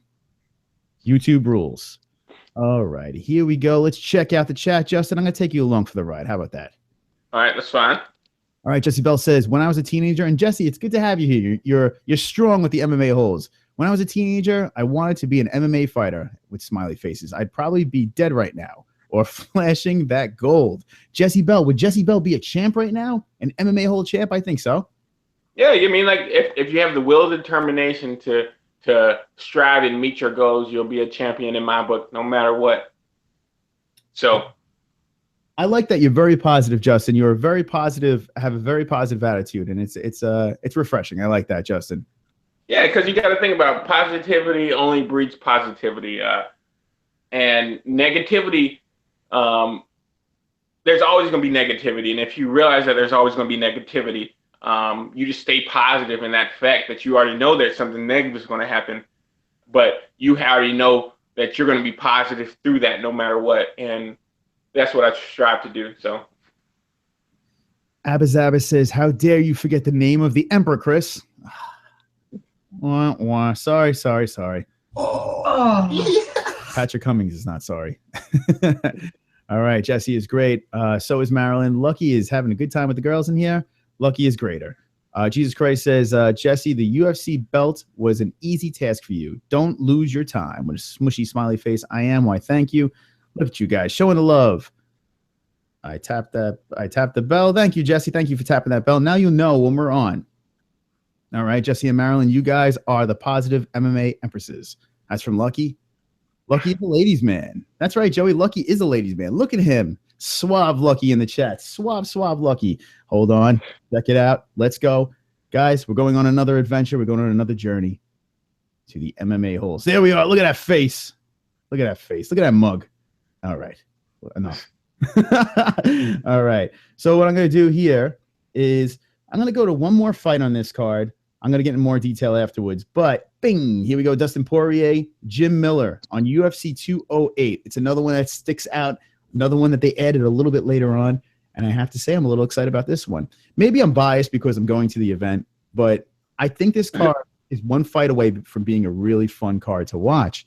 So what's your thoughts on this one, Justin? Do you have anything that sticks out, stands out in this fight? I think Poirier is in this different weight class for him. It's like he's just like the same thing with Cerrone. Cerrone came out in this weight class and in his new weight class and outshined. I think Poirier had the skills to kind of be at the top of the 45 class, but he was just a little small. And cutting that weight kind of drains you. And as you see, and I think that's going to be a more prevalent thing nowadays. Is fighters going to be like, man, why do I need to cut, man? I'm a good fighter. I go up in weight class and fight at this weight class and do well. And he's doing well, man. He's putting on those skills, showcasing them, and he has that extra pop because he's carrying that weight and he's just putting people away. So I think this is a good fight for him. Jim Miller, I think Jim Miller is I don't want to say it's kind of the end of the rope, but he's a fighter, and you can tell from his fights that he doesn't care if he gets beat up and bloodied. He's just going to continue to fight, and I always like watching Jim Miller fight. So I just want to see a really good fight. I like how they did if you look at the countries, they have Dustin Poirier from USA and Jim Miller from the United States. I don't know if there's a difference there, but yeah. From way different parts of the land, USA and United States. You got to laugh at these stats. Sometimes they'll forget to put the reach and the leg reach and all that stuff, and it just zeros. And it's like, oh my God, they got no legs and arms. How are they going to fight each other? But I got to say, I got to give UFC credit. The thing I like about them the most is during fights, how they have the live unofficial stats. I love going to that in the Fight Buddies because it's so much fun. Like you're watching a fight, bang, you go to the live unofficial stats. And like I said, it's not official, but it's just fun to see the numbers, in front of you. That's actually kind of cool. All right, here we go. This is what I'm going to do. Not to interrupt, but I like what Jesse Bell just said. Jim Miller seems more into the sport than the title. And, I like to see guys that are in there for the sport. There's a lot of guys that fight. They're like, I got to get the title. And some guys, they realize that they might not get the title, but they still want to put on a fight. And they're not big number drawers and stuff like they used to be, but they just like the sport. and they want to be in there until they can't do it anymore. And that was a really good point, Jesse. There you go, Jesse. Jesse jumping in the chat. Justin acknowledging the chat. And this is what I'm going to do, guys. Justin, what do you think? If I'm going to throw this Hangouts in there, would you like to invite some friends in here? Maybe you could ask Justin some questions live on the MMA holes, and we could talk about the that would be great. That would be great. All right. Justin says yes. I'm going to do it right now. Guys, here we go. Dropping it into the chat right now. This is a cape. Someone must have a cape. All right. Cheesecake for all. All right. The chat has the Hangouts link. If you guys have Google Hangouts, you're more than welcome to come in and you can talk to us, the MMA Holes Live with Justin, the Fort Sumter. We're going to go back to the UFC 207 card. We're going to talk about it in a little bit more detail. I'm really pumped up about this. But before I go there, let's talk about 2016 real quick. 2016 was what year? It's crazy this year, right? A lot of stuff happened. And let's start off with this. If you had to pick one fight, what would be fight of the year for you, Justin? Hillary Clinton, Donald Trump. That was a good fight. Shoot, fight of the year. I would say the Doi Hoi and Cub Swanson fight. I think that had to be fight of the year. I think one, because if you recall from our conversation about that fight, I was like, Doi Hoi is just going to go in there and demolish, because I thought Cub Swanson was on the end of his rope. But he made a clear stand, and that was a back and forth fight. One, it showed the grit of Doi Hoi, because in his fight, he's never been put in that situation where he was, because he was clearly rocked, out on his feet, but he stuck in there. That for me had to be the fight of the year. That was an amazing fight. Absolutely amazing fight. That fight definitely, the second round, like Bruce Buffer said, had to be one of the best rounds he's ever seen. These two went on a war with each other. So saying that fight is the fight of the year, you cannot argue that. That has been, we're going to be talking about that fight for a long time, and who wouldn't want to see a rematch of that? It's a good rematch. That would be a good rematch. And I like the way Cub handled him. Cub was not playing around in that fight. He was a man on a mission, and he just had to prove he meant to be there. You know what I mean? I like myself. They kind of gave him the shortest stick, and we're like, he's kind of off his rocker, and that's it's kind of done. But it showed his skill, and one testament that shows how good, not to jump subjects, but that shows how good Frankie Edgar was when he fought him, because Frankie Edgar just made him look like there was nothing in there, but like that showed that he's meant to be where he's at. Don't give him the short stick anymore. Him coming in there and beating Doi Ho in the fashion he did, one, shows his grit and shows that he is a competitor, and don't take him lightly. Yeah, I think it did a lot for both fighters for sure. Even though Choi lost, it showed how tough he is. It showed that he could hang in there no matter what the situation is, and you can never count him out. It definitely, it wasn't really a loss for me, even though he was undefeated and everything like that going into that fight. Coming out of it, you have more respect for the guy. So I think that helps him. And I think sometimes you need a loss to kind of iron out some of the things. These undefeated fighters, the longer they go undefeated, it's got to be harder and harder on them when that loss does happen. No one's invincible. Yeah, definitely. So this one's a tough one for me. I absolutely loved the Swanson Choi fight. I really did. I really was trying to think about which one would be the one that really sticks out for me. And everyone says the easy thing to say is the Conor Nate fight, or either one of them, you could say. But the second Conor Nate fight, when I think back and I watched it multiple times, that fight, it really stands out to me because it was so back and forth. Like both guys had a chance to finish the other one, and it just kept. It was like a back, forth. It was like a tennis match. You know, they just constantly went back and forth with each other. So for me, that one, I hate to say Conor McGregor because everyone's like, Conor McGregor. But Conor, what do you think? Do you think that was the fight or what? Yes, sir. You see Conor thinks so. But yeah, the second Conor Nate fight, if I had to gun to my head, I would have to say that one really stands out. I could definitely find myself watching that one over and over again.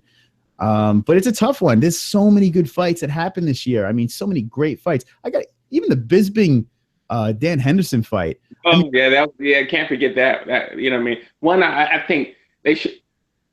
I don't think they should have, like, I want to say they should have gave it to Henderson, but I think Henderson won that. And, you know what I mean? And that would have been good because I don't want to see Henderson fight anymore. You know what I mean? He's a really old guy fighting, and he likes to fight one, but I think if he would have got that title, he would have retired and been done with that. So,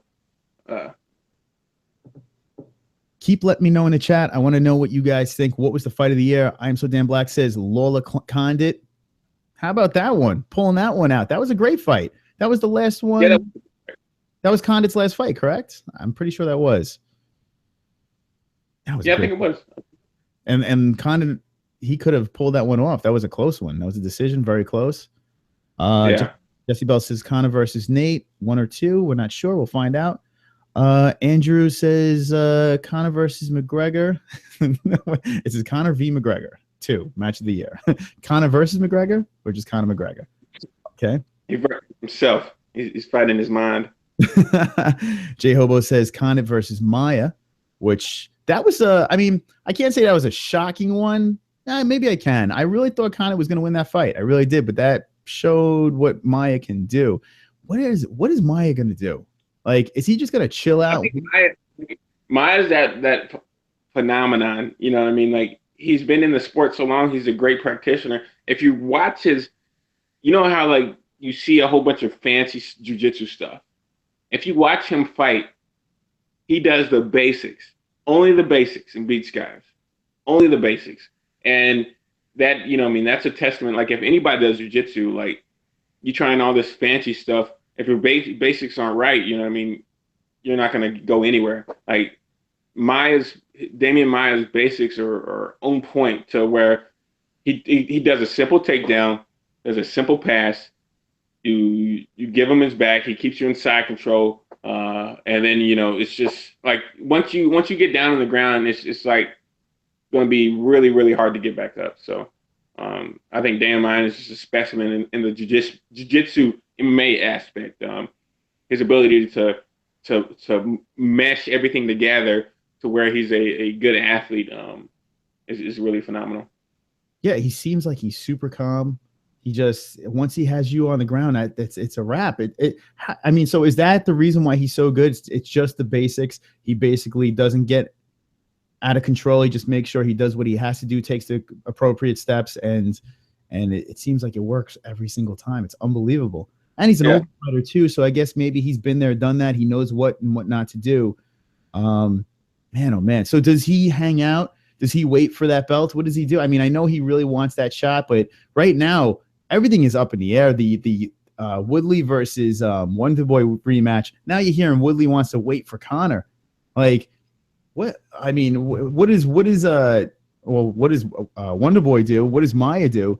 Like, how is this going to unravel? I mean, if you're Maya, eventually you're going to have to take a fight, I would imagine, right? Yeah. And, you know, I mean, I think the fight for him would be the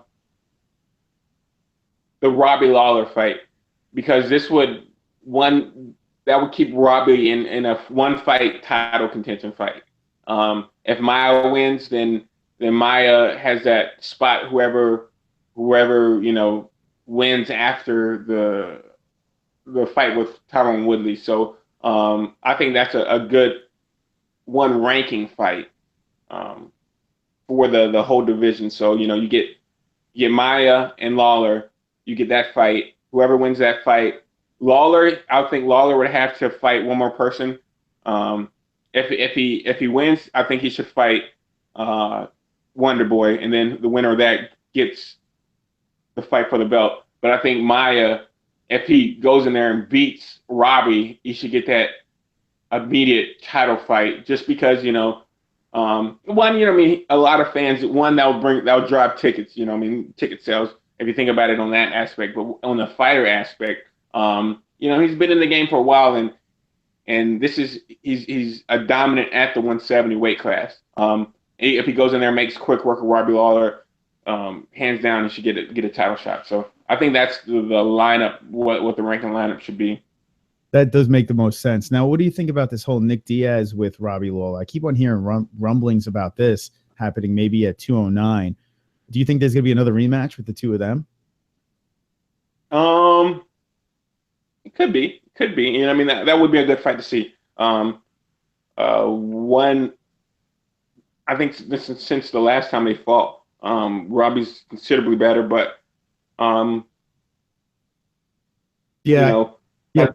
outcome might be different. But the fighter that he is now, I think it's really intriguing to see that. Are you done with the whole Diaz thing? Like how they, Nick Diaz especially. I mean, it's like, is this guy got to fight again? Like, what's going on? What's the holdup here? Isn't he cleared? Isn't he ready to go? Like, why is there not a fight happening? Or are you looking forward to see his next fight? Well, like me being a competitor and a fan myself, I like watching them fight. And both of the Diaz brothers, and I just hope they get him back in there sooner than later. So. Yeah, Nick Diaz, he always puts on a show. His brother always puts on a show. So you never let down. Even if the fight doesn't live up to expectations, some antics are going to happen. It's going to be a slap, like what Diaz did with Silva was hilarious, where he was just throwing himself on the floor and posing. You always know there's going to be something going on. And the trash talk, oh, God, it's got to get under your skin. Let me ask you, have you ever gotten into one of these fights where the guy would not stop talking trash? I remember one fight that I was supposed to have. He's actually Alex Nicholson, the Spartan. I was supposed to fight him in Florida when I was amateur, and I remember we got into a little jibber jabber online and stuff like that. But I would definitely like to fight him. Like hands down, I'd like to fight him again. If it's in the UFC or any promotion, like I think I'll just spank him. But that was I would say that was the only back and forth I had with a proposed opponent. So yeah, it's got to get under people's skin if a guy is just constantly talking smack the whole time. Like you see these guys, they're on the floor rolling around and stuff like that, and they just don't stop. Like they just keep on talking and chirping and stuff like that. I wonder how much in like the heat of the moment, like would that get under your skin, or do you kind of zoned out and you just focusing on? You're always going to have haters. You're always going to have people that doubt you, that talk bad about you. So I already know that. So it doesn't really bother me that much. They're just wasting their breath, and when they should be training and not talking. Mm-hmm. Yeah. It makes it interesting for the fans. That's one thing. When these fighters are mouthing off. And then they're talking smack into each other's corners and stuff like that. It's like, it's crazy. Like, what about Khabib, where he's got freaking Michael Johnson on the floor, and he's holding him down, and he's like, just give up already. I want to fight the chicken McGregor and stuff like that. What a yeah. Did you hear? What? Go ahead. No, I was gonna say, did you hear about with Jose Aldo? So apparently he did call out Khabib, and he wanted to go for like 155, do some sort of interim weird fight. Dana White was on board, and then they said Khabib's father was like, no, he's going to rest. He's going to heal up and go for Tony Ferguson. What's your thoughts on Jose Aldo? Is he grasping for straws here? Should he stay at 145? Should he move up to 155? What is your take on Jose Aldo? It's like his relevance. So he like after Conor beat him in the fashion he did, his relevance dropped tremendously. So it's in his right to ask for stuff and kind of improve his popularity stock. And I don't really have a problem with him doing that, but I think him fighting Khabib, I don't think that's a good fight for him. I think he's a good striker. He has good jiu-jitsu, but I think Khabib does the same thing. If he doesn't get get knocked out. But I don't think his his stand-up is kind of comparable to Khabib's takedown ability and ability to grapple and hold people. But I don't think it's a good fight for him. But if it brings him the popularity that he needs to get back in that limelight, I think he should go ahead with it. But I don't think it's a good fight for him. Yeah, I'm gonna have to agree with you on that one. And I hate constantly agreeing with you, but unfortunately, I do agree. And it makes bad TV, but I do agree.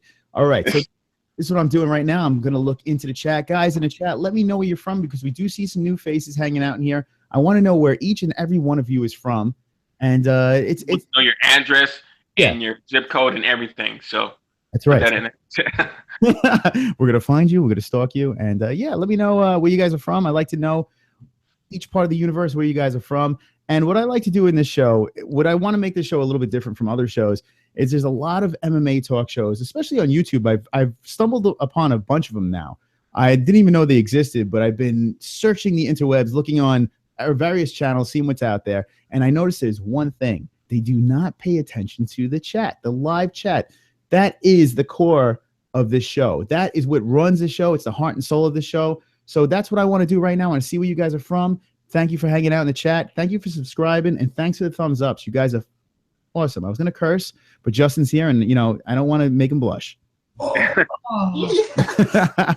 So, and in case you didn't know, that's Patrick Cummins with a staph infection squeezing pus out of his leg. All right. Here we go, guys. Justin, let's check it out. Let's see what's going down. I'm going to scroll back just to see. Aldo came to his senses 1 year after Conor's KO, and he's senile now. It does seem like that. It does seem like he's kind of lost he's got a little lost right now after that fight. Doesn't know what to do. I kind of wish he spoke a little bit better English. This way he could actually communicate with us, correctly. I feel that he's at a disadvantage because of that language barrier, Yeah, and you don't really know if the translator is like saying everything, but Yeah. Can't really express the emotion. All right, so here we go. Lucky Chucky. So, Jesse, what TV show are you into? Okay, they're still going. Aldo's takedown defense is the best in the UFC, but can he stop Khabib? I'm going to say no. I think, Justin, what do you think on that one? Could he stop Khabib's? Well, like it's different because the Sambo is completely different. Like Sambo is like the mixture of judo and Greco-Roman wrestling. So takedowns, they are takedowns, but what he's going to try to do is pressure him, put him against the cage, and grab him. And then once he has his hands on you, whatever you give him, he's just going to take it and try to take you down. So I would agree. Otto does have extremely good takedown defense, but that's completely different from a grappling exchange when someone already has their hands on you. So Khabib's in a league of his own. So that's going to be a tough task to stop that Russian. A crazy Russian. Joe Hogan's from Denmark. How about that? Lucky Chucky. DC, New York. In both places at one time. Kristen's from Cleveland, Ohio. We have a couple of Cleveland people here. Jesse's from Arizona. How about that? I am so damn black. New Zealand. Joey is from Iowa. Iowa. That's where Joey's from. Abazaba. Jehovah, no way that Aldo stops Khabib. Lucky Chucky says, I hang around one infinite loop. And it says, am I saying this right? Cupertino, California. Cupertino, California. I don't think I've ever heard of that. We'll just say Cali. Marlene says, laugh my ass out. Justin's comments. I'm from Los Angeles. Jesus Christ says, Ho Hogan, J Hobo. Hail to UK and Denmark. Greece here. Jesus Christ from Greece. J Hobo, Europe. Jesse Marlene. There we go. Look at you guys all over the place. I like that. Okay, Jesse Bell Hill says, I'm fighting Rousey next year. Oh, yeah. I went there with a flexing arm. Justin, you think that Jesse Bell is going to take on the rowdy Ronda Rousey? Well, if she's training hard, I can't really tell her different. So, you got to get in there and train, That's right. Because training is completely different than fighting. So. See, before we get too far, a big shout out to my teammate, Steve Morrell, is fighting January 7th at Mohegan Sun for reality fighting. If you're around the area, know where Mohegan Sun is, check it out. this guy is a specimen athlete, and you know, he's coming a long way from the beginning. So definitely look out. My friend Joe Milaninsky, his opponent backed out, so he's not having a fight. So that's kind of a bummer, but you know, keep your head up. It happens. Like I had like maybe 7 or 8 fights that people backed out of. So that's got to be so frustrating, man. That's got to be so frustrating.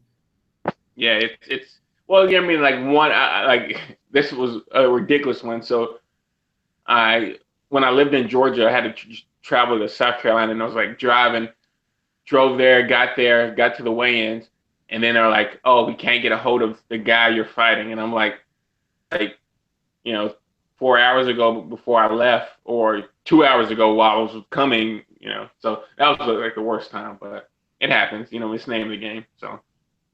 Yeah, I guess you just got to brush it off and wait for the next chance and make the best of it. Yeah. Look at this. Mexican is here. Mexican, what's going on? He says, did you guys discuss your picks for 207? Not yet. In a couple of minutes, I'm going to go down the 207 list. We're going to have Justin Sumter. I'm going to have him go fight by fight and see what he thinks, see what he picks. But we're just going to talk to the chat for 2 more secs here. Lucky Chucky, Mexican, hey, dude, just kidding. She knocked my ass out in a second, says Jesse Bell. All right. How about that? Mexican is an OG MMA hole. Mexican is wonderful, wonderful. Okay. We discuss our picks until UFC 217. Not sure if this scientifically makes sense, but I remember that from physics class. Okay, I must have missed something. Baby Jesus. Okay, Lucky, thanks. I'll keep that in mind. Okay, this chat is very beautiful. It's definitely wonderful, wonderful. I'm glad everyone's here. I'm glad everyone is excited and happy about UFC 207. And I'm excited and happy that Justin Sumter's here. We have 20 viewers right now. I see some subscribers. I see thumbs ups. You guys are all wonderful, wonderful. Thank you for joining us on the MMA Holes Live. Here we go, Justin. Let's check it out, guys.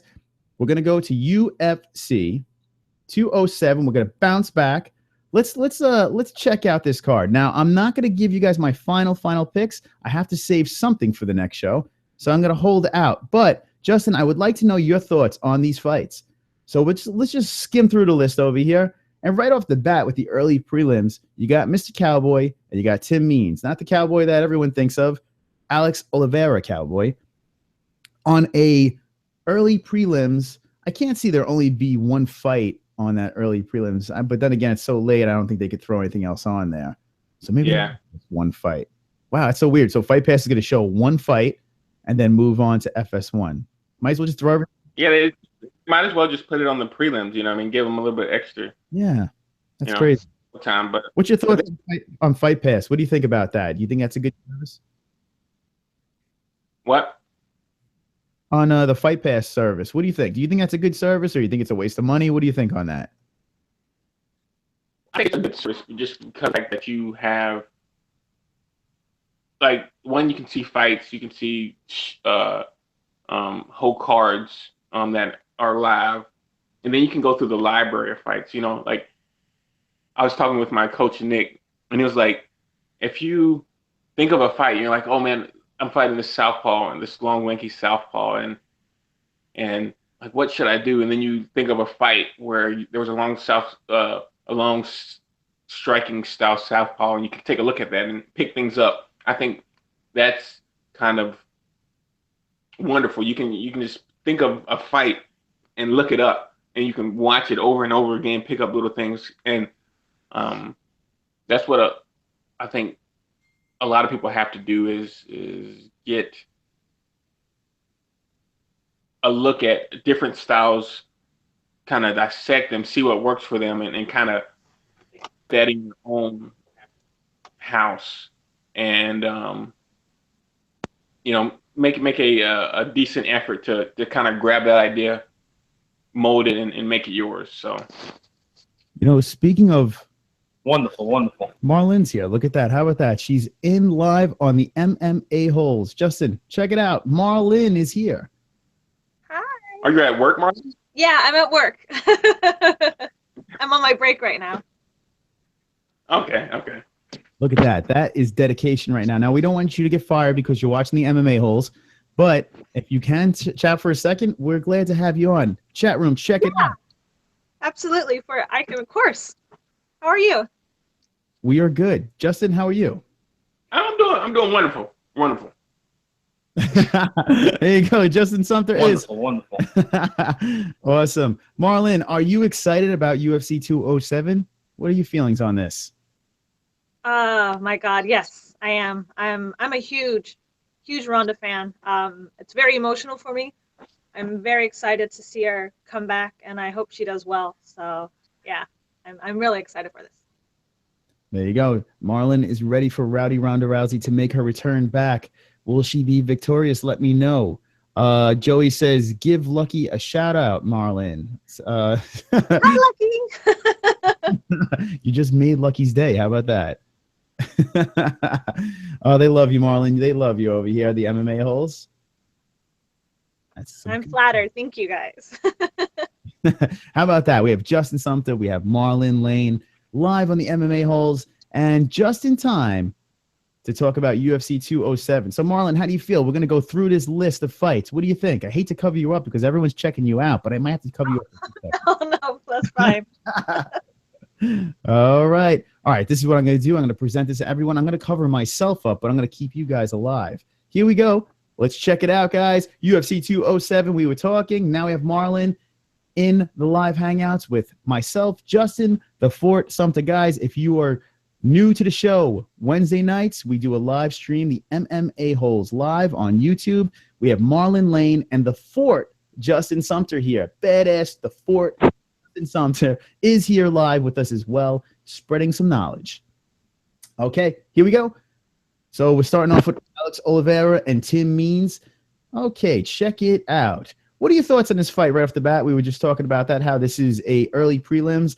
I think it is going to just get bumped to FS1. I think that's the only thing that makes sense right now.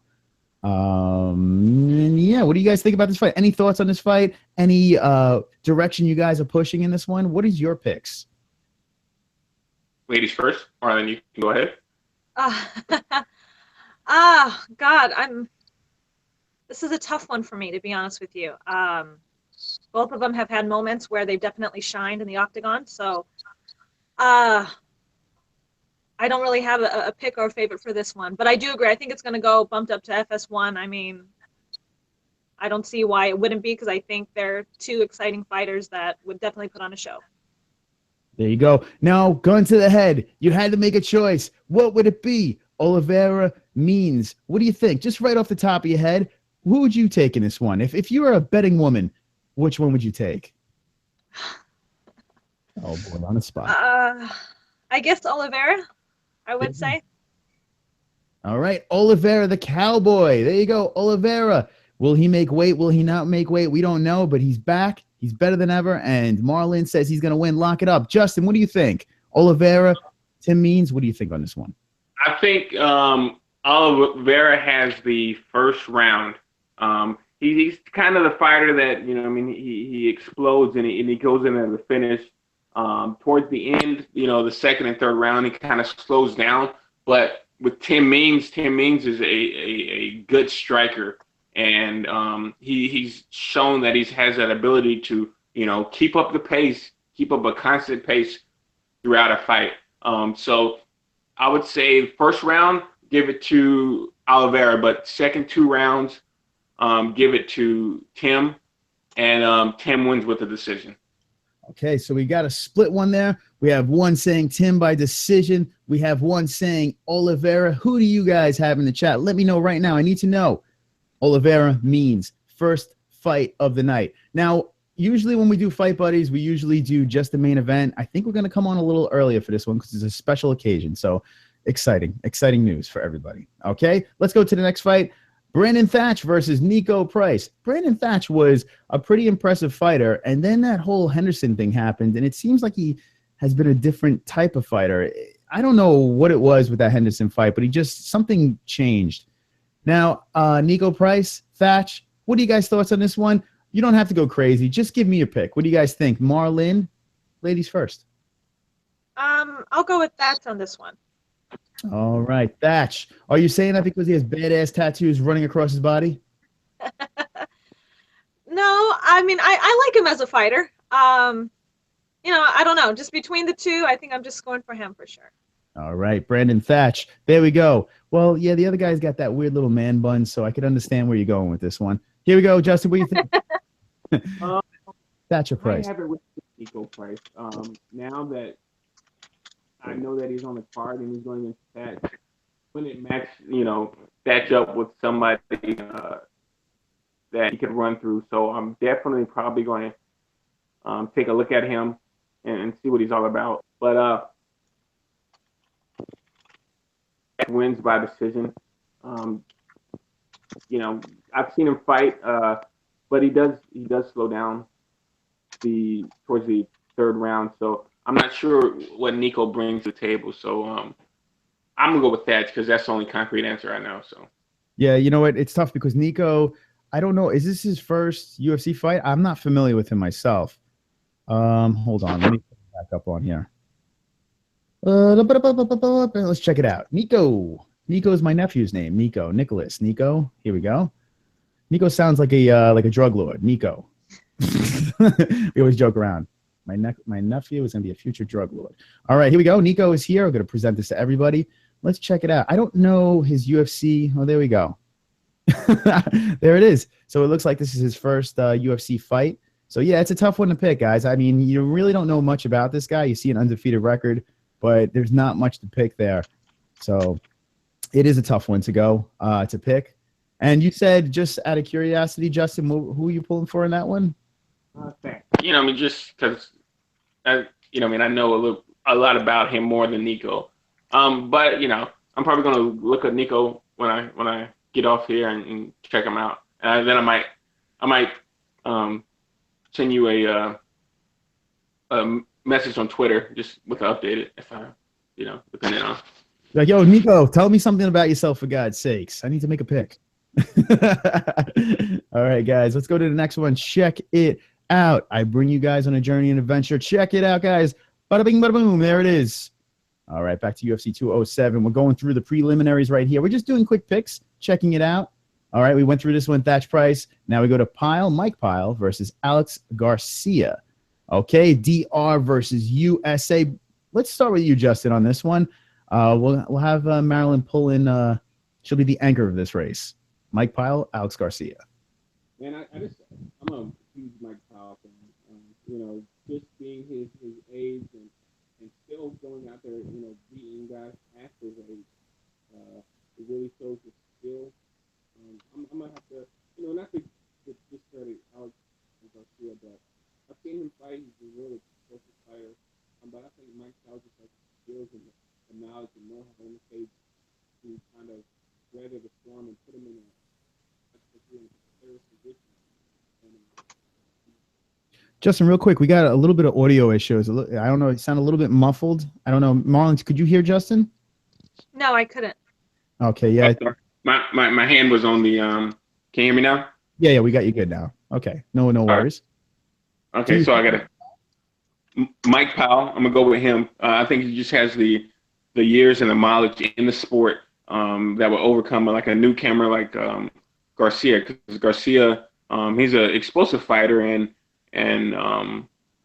he has the skills, but I think in the second round, kind of fills him out, see what he's doing, and then second round, bring him down and finish him, TKO him in the second round. Second round TKO by Mr. Pyle. Marlon, what do you say? I'm going with Mike Pyle as well. I'm a fan of his, and I think he has the tools to get the job done for sure. All right, guys, there you go. There you have it. Two Mr. Pyles. Mr. Pyle. We have two picks for you, Mr. Pyle. So, guys, remember, call your bookie, pick Pyle. The MMA-HOLE say so. You'll find out my definite one on Friday, so you have to tune in. Okay, let's go to the next fight. Check it out, guys. Taking you there. Boom. There it is. Back to UFC 207. All right, let's go to the next fight. Carlos Jr. versus Marvin Vettori, Italia versus Brasilia. All right, guys. Marlon, let's start with you real quick. Do you have the Brazilian or the Italian? What do you think on this one? I have the Brazilian on this one, I would say. All right. The Brazilian, Antonio Carlos Jr. Isn't he? I think he did win the Brazilian Ultimate Fighter, if I'm not mistaken. Yeah. He did, right, Justin? Yeah, I believe so. It is the guy I'm thinking of. Okay, he is a badass. Justin, what do you think on this one? Marvin Vittori versus Antonio Carlos Jr. What do you think on this one? Like, I don't know anything about Marvin. That's the first time I've even heard of him. So, let me see. What's his stats? Yeah, so he's coming off a win. Alberto Yuda. Okay, first round submission. Interesting. And is 11-2-0. All right. He's 60% submissions. Yeah, he's pretty good on the floor. So I'm gonna go against the grain and go with the Italian, and say he takes Antonio down and submits him. All right, there you go. We have one Italian, one Brazilian. We're split on this one. MMA holes. Who do you guys have? All right, now let's go to the next fight of the preliminaries. Here it is. This is the main event of the prelims. Boom. We got Hendricks. We got Magny. We spoke about this a little bit earlier. Justin gave his insight on this fight. We're going to do the picks now. Marlon, what do you think about this one? I think we're all in agreement that this one is going to be a fun one. Marlon, who do you think? Who do you have? I agree. I think Hendricks might be past his prime. He hasn't looked good in his last two fights, but I can't deny what he has done for the sport and how good he has looked in the past. I mean, he was a champion at one point, so I'm happy with either way. But Magny, he got me. I had so much respect for him after the Lombard fight, no doubt. I mean, that guy took a beating, came back, finished him, and so I think I'm going to go with Magny on this one. Neil Magny says Marlon. Justin, let's see what you got on this one. Final pick. What do you think? I'm have to say Neil Magny just because his style, his skill. Going against Johnny Hendricks, Johnny is a guy that kind of fades as the fight goes on, and if he doesn't put him away in the first round, Magny has shown that he has the ability to weather with whatever people give him, and I think Magny's going to finish him in the third round with a submission. There you go, Magny. Two Magnys, you got that. Third round submission. I like how you call the round. You see the round. You see these things. It's like we have our very own Conor McGregor here. This is pretty exciting. I like that. I love it. All right, so here's the deal. We have a main card to talk about. We have a couple of fights in that main card. We're going to get into detail. Do you guys have a couple of seconds to talk about this? Yeah. I'm gonna have to go to bed shortly because I got to wake up at 5. But 5 o'clock. We'll finish the card. Let's do that. Let's run right through this, guys. We're going to do it quick. This is called the speed rounds. This is what we do. Marlon, get ready. Everyone get ready. Here we go. 5 o'clock in the morning. Holy shit. Let's wrap this up. Here we go. All right, guys. Speed rounds. Welcome to the speed round. This is the main card. Here we go. Boom.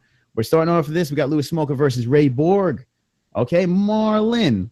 Let's have the ladies start first. Number 12, number 13. What do you think? I'm going to go with Ray Borg on this one. Ray Borg. All right. How about that? Here we go. Justin, what do you think? I'm going to go Louis Smolka, second round TKO. Second round TKO by Louis Smolka. It's a split. This split. MMA holds a split. Guys, what do you think? I need to know. I want to know right now. Bang. Did you said the MMA holes are split, so if you think about that. Yeah. Woo! Awkward. Yeah. We got some split holes here. Split holes. All right, here we go. Let's go to the next fight. Here we go. Dong Hyun Kim, the stun gun, versus Tarek Saffiedine. Haven't seen Saffiedine in a while. Welcome, Saffiedine, to the UFC 207 fight card. What do you guys have? Justin, let's start with you. Number 9. I want to see Kim come back in there and show his stun gun ability. He has some great striking. So, stun Kim. All right, we have one Kim. Marlon, who do you have? I'm going for Kim as well. I want to see him put away Saffiedine for sure. All right, there we go. The stun gun. 2 stun guns, 2 holes. Here we go. TJ Dillashaw versus John Lineker. Check it out. Look at it. Just look at it. Justin, what do you think? This is going to be fun. TJ Dillashaw or John Lineker? This is a tough one. Lineker's, showed his skills and showed that he's supposed to be there, but I think Dillashaw comes in and with his footwork gets the decision. Okay. Decision. And you said Lineker? No, Dillashaw. Dillashaw, I'm sorry. Heard that wrong. Dillashaw by a decision. I'll take that. I'll sign up for that. A nice decision. Brawl between these two guys. Marlon, what do you think? I'm going with Dillashaw as well. I think his footwork will be too much for Lineker. All right. Dillashaw, 100% Dillashaw. I see people say Dillashaw in the chat. People agree. Here we go. Co-main event of the evening. Boom. Cruz, Garbrandt. What do you guys got? Marlon? Oh, I'm going with Cruz. I'm a big Cruz fan. Cody, he needs to be put away. He runs his mouth too much. Cody, get the fuck out of here. All right. What do you think, Justin? What do you think?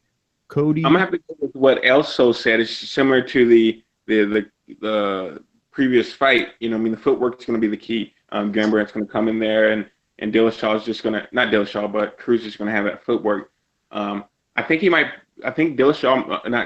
Cruz might put him away the second round. But it's a knowing Cruz, he's going to fill him out, get his timing. So second or third round. Second or third round. I like that. A finish, why not? Cruz, we got two Cruzes on this one. Check it out, guys. The main event of the evening. Ronda Rousey versus Amanda Nunes. Here we go. Speed round. Justin, what do you think? What do you got? Nunes. All right. How about that? Nunes is going to hold on to that belt. She's going to keep that belt. Marlon, what do you think? Ronda. Boo. Boo. That's my girl. I'm not going to ever go against her. So there we go. We got a split right there. We need to know right now, who do you guys have? We want to know. We love to know. Okay. So here's the deal, guys. You just heard the UFC 207 predictions. We have Marlon, the MMA-hole. We have Justin, the Fort Sumter. Here they are. Loving it. Thank you guys for hanging out. You guys have a couple of last things to say? Say it now. Justin, you have anything you'd like to promote? Everybody, thanks for tuning in. Thanks for joining the MMA-hole side, and you're all MMA-holes. I just want to say, hey, if you're on social media, check me out on Instagram, Twitter, Facebook, Justin the Fort Sumter.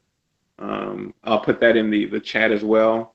And, just keep a lookout for 2017. 2017 is going to be the year of the Fort. So everyone keep a lookout for me.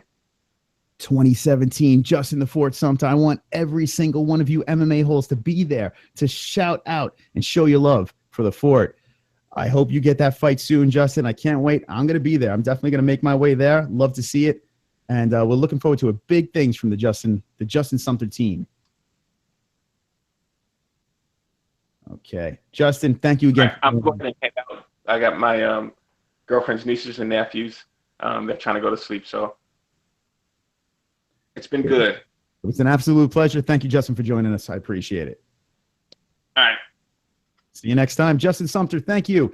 Chat, check it out. Justin the Fort Sumter. Sumter is here. He left. He's a good man, and we all appreciate Justin here. We have Marlon Lane live in the chat right now. Marlon, I need a favor from you.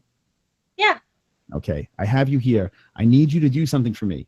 I don't know if you can handle this. I'm going to put you on. Okay, go ahead. Okay, so this is what we're going to do. I'm going to call this the Marlon Lane Show. Okay, we're going to do the MMA-hole Marlon Lane takeover. Guys in the chats, if you have any questions for Marlon, do it right now. But as that happens, I'm going to make Marlon very uncomfortable because I have to take a pee.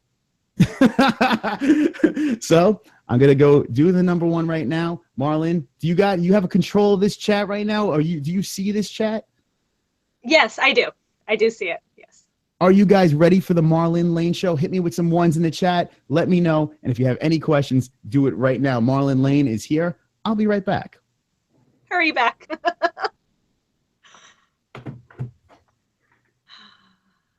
Hi, guys. How's everybody doing tonight?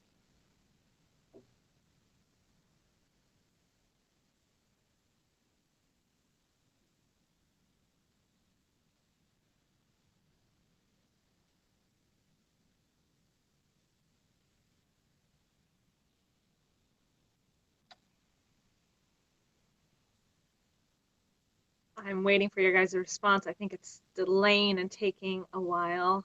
So, sorry. Oh, okay, here it comes. Now it's all flooded. Okay, what do? I am a logistics broker, so I prepare paperwork for incoming freight to the U.S. So, yeah, that's what I do. Let's see. My favorite fight of Mike Piles. Ooh. I'm trying to think. What would be? You know, the sad thing is a lot of the fights I've seen him, he's actually lost. Like, I've seen him, like, with the Rory McDonald and the Matt Brown. I thought he fought good, though, when he fought Rick Story, though. I will say that.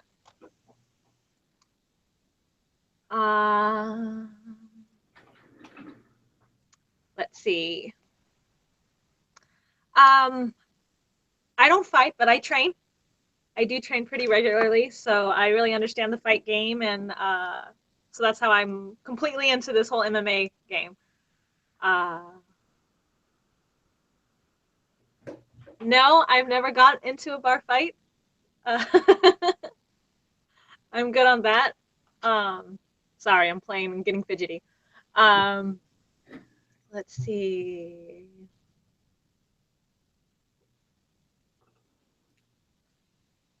Oh, no. Are you back? Oh yeah, you're back. You did a great job, guys. If you think Marlon did a great I'm not. you took one for the team there. Thank you, Marlon. We appreciate it. How were they nice to you in the chat? Yeah, they were. It was a little delay, so I was having problems trying to get all the questions together, and then it just poof came right up. So I was trying to scroll, but yeah, everything was good. Did you ever punch someone in the face? Did you ever get into a bar fight? It's so funny. Mike Pile Drive, and you're what the fuck? You're smoking hot. That's a pretty good one there, Marilyn. Yeah, thank you. Thank you, Eddie. It's too funny. Do you agree with hold on, what did Mexican say? Marlon, do you agree that you and I would make pretty Mexican broker babies? Oh god. You can, here we go. J Hobo says you can quit logistics broking now and do this full time. How about that? You have a promising career as an MMA hole. Option, right? Lucky Chucky says, Marlon, you are awesome. You are pretty much wonderful, wonderful. There we go, John. Thank you, Lucky. I appreciate it. Marlon, thank you for taking over, and I threw you to the wolves. Now Marlon, you did. It's okay. Marlon's never gonna come back on now. She's like, no way. This guy's gonna have to pee, and then that's it. No, it's all good. It's all good. But yeah, thank you for allowing me to hang out with you guys, and I'll see you guys next time. There you go. There she is, Marlon Lane, live from her studio job somewhere in Los Angeles, I think. Yes. There you go, Los Angeles, California. Marlon, any last words before you peace out, or just goodbye? No, just goodbye, my MMA holes. I'll see you guys next time. Thank you for letting me talk to you guys for a little bit. There you go, Marlon Lane. Thank you for joining us. You did a great job. You are pretty much what they like to say. Wonderful, wonderful. Thank you. Marlon, have a good night. Thank you. You too. Bye. So there she is. There she goes. Marlon Lane jumped in live on the MMA holes. Justin the Fort Sumter live on the MMA holes. How about that? That was fun. That was a lot of fun. Now, oh, look at this. Joey's son is here. What up, boys? Get bonged up in the chat. Shout out. Everyone shout out to Joey's son. Joey's son is here. He's live on the MMA holes. What time is it over here in the New York studios? It's 11:30. It's 11:30 at night. I'm still feeling frisky.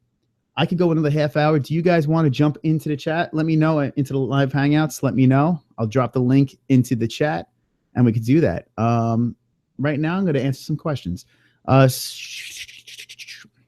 Jesus Christ says, Chris, where's John and the double mics?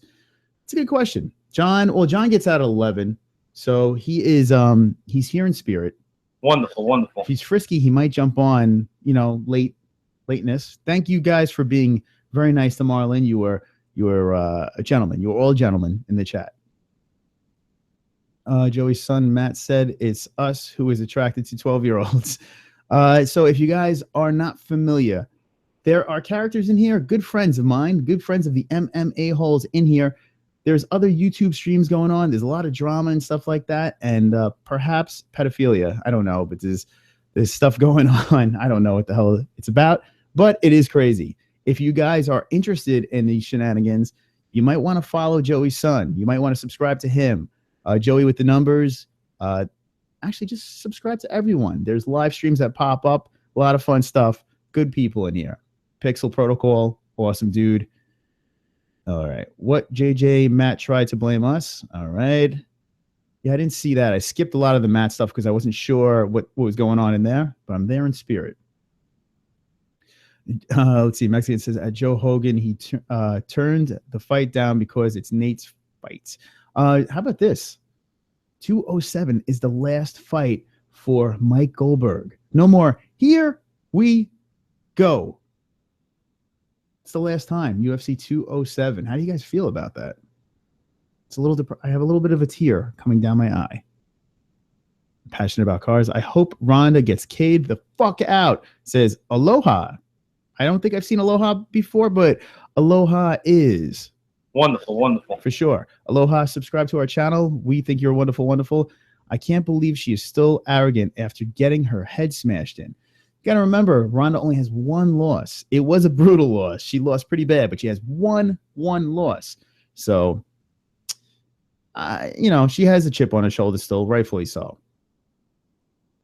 All right, Pixel Protocol says, always live shit going down. Thanks for the shout, Chris. Remember, there they are, the dude. Pixel, actually, the dude, I think I better follow. The dude is here. Welcome to the chat, the dude. Not really, perhaps, Chris. It's pretty proven now. Yeah, I was on the fence, and then last night's stream, I might have jumped over that fence and ran for the hill, head for the hills. Oh, God. Yeah, if you can see what Joey's son's saying, he's trying to get a 12-year-old number and buy her beer, and many others very, oh, yeah. Man, what the fuck? So weird, man. They're talking about another gentleman that was in the chat earlier. Yeah, he's not wonderful. I mean, he seemed like a nice guy, but I don't know. I'm a little worried. He said he has a crush on a 12-year-old and asked if they could talk. Oh, jeez. Man, oh, man. Joe Hogan wants to know who. They're saying it. No idea who Matt is. Joe Hogan, just follow the rest of the fellas over there. And there we go. Hey, Justin Sumter's back in. There's his Facebook. Check it out. Guys, Twitter, Facebook.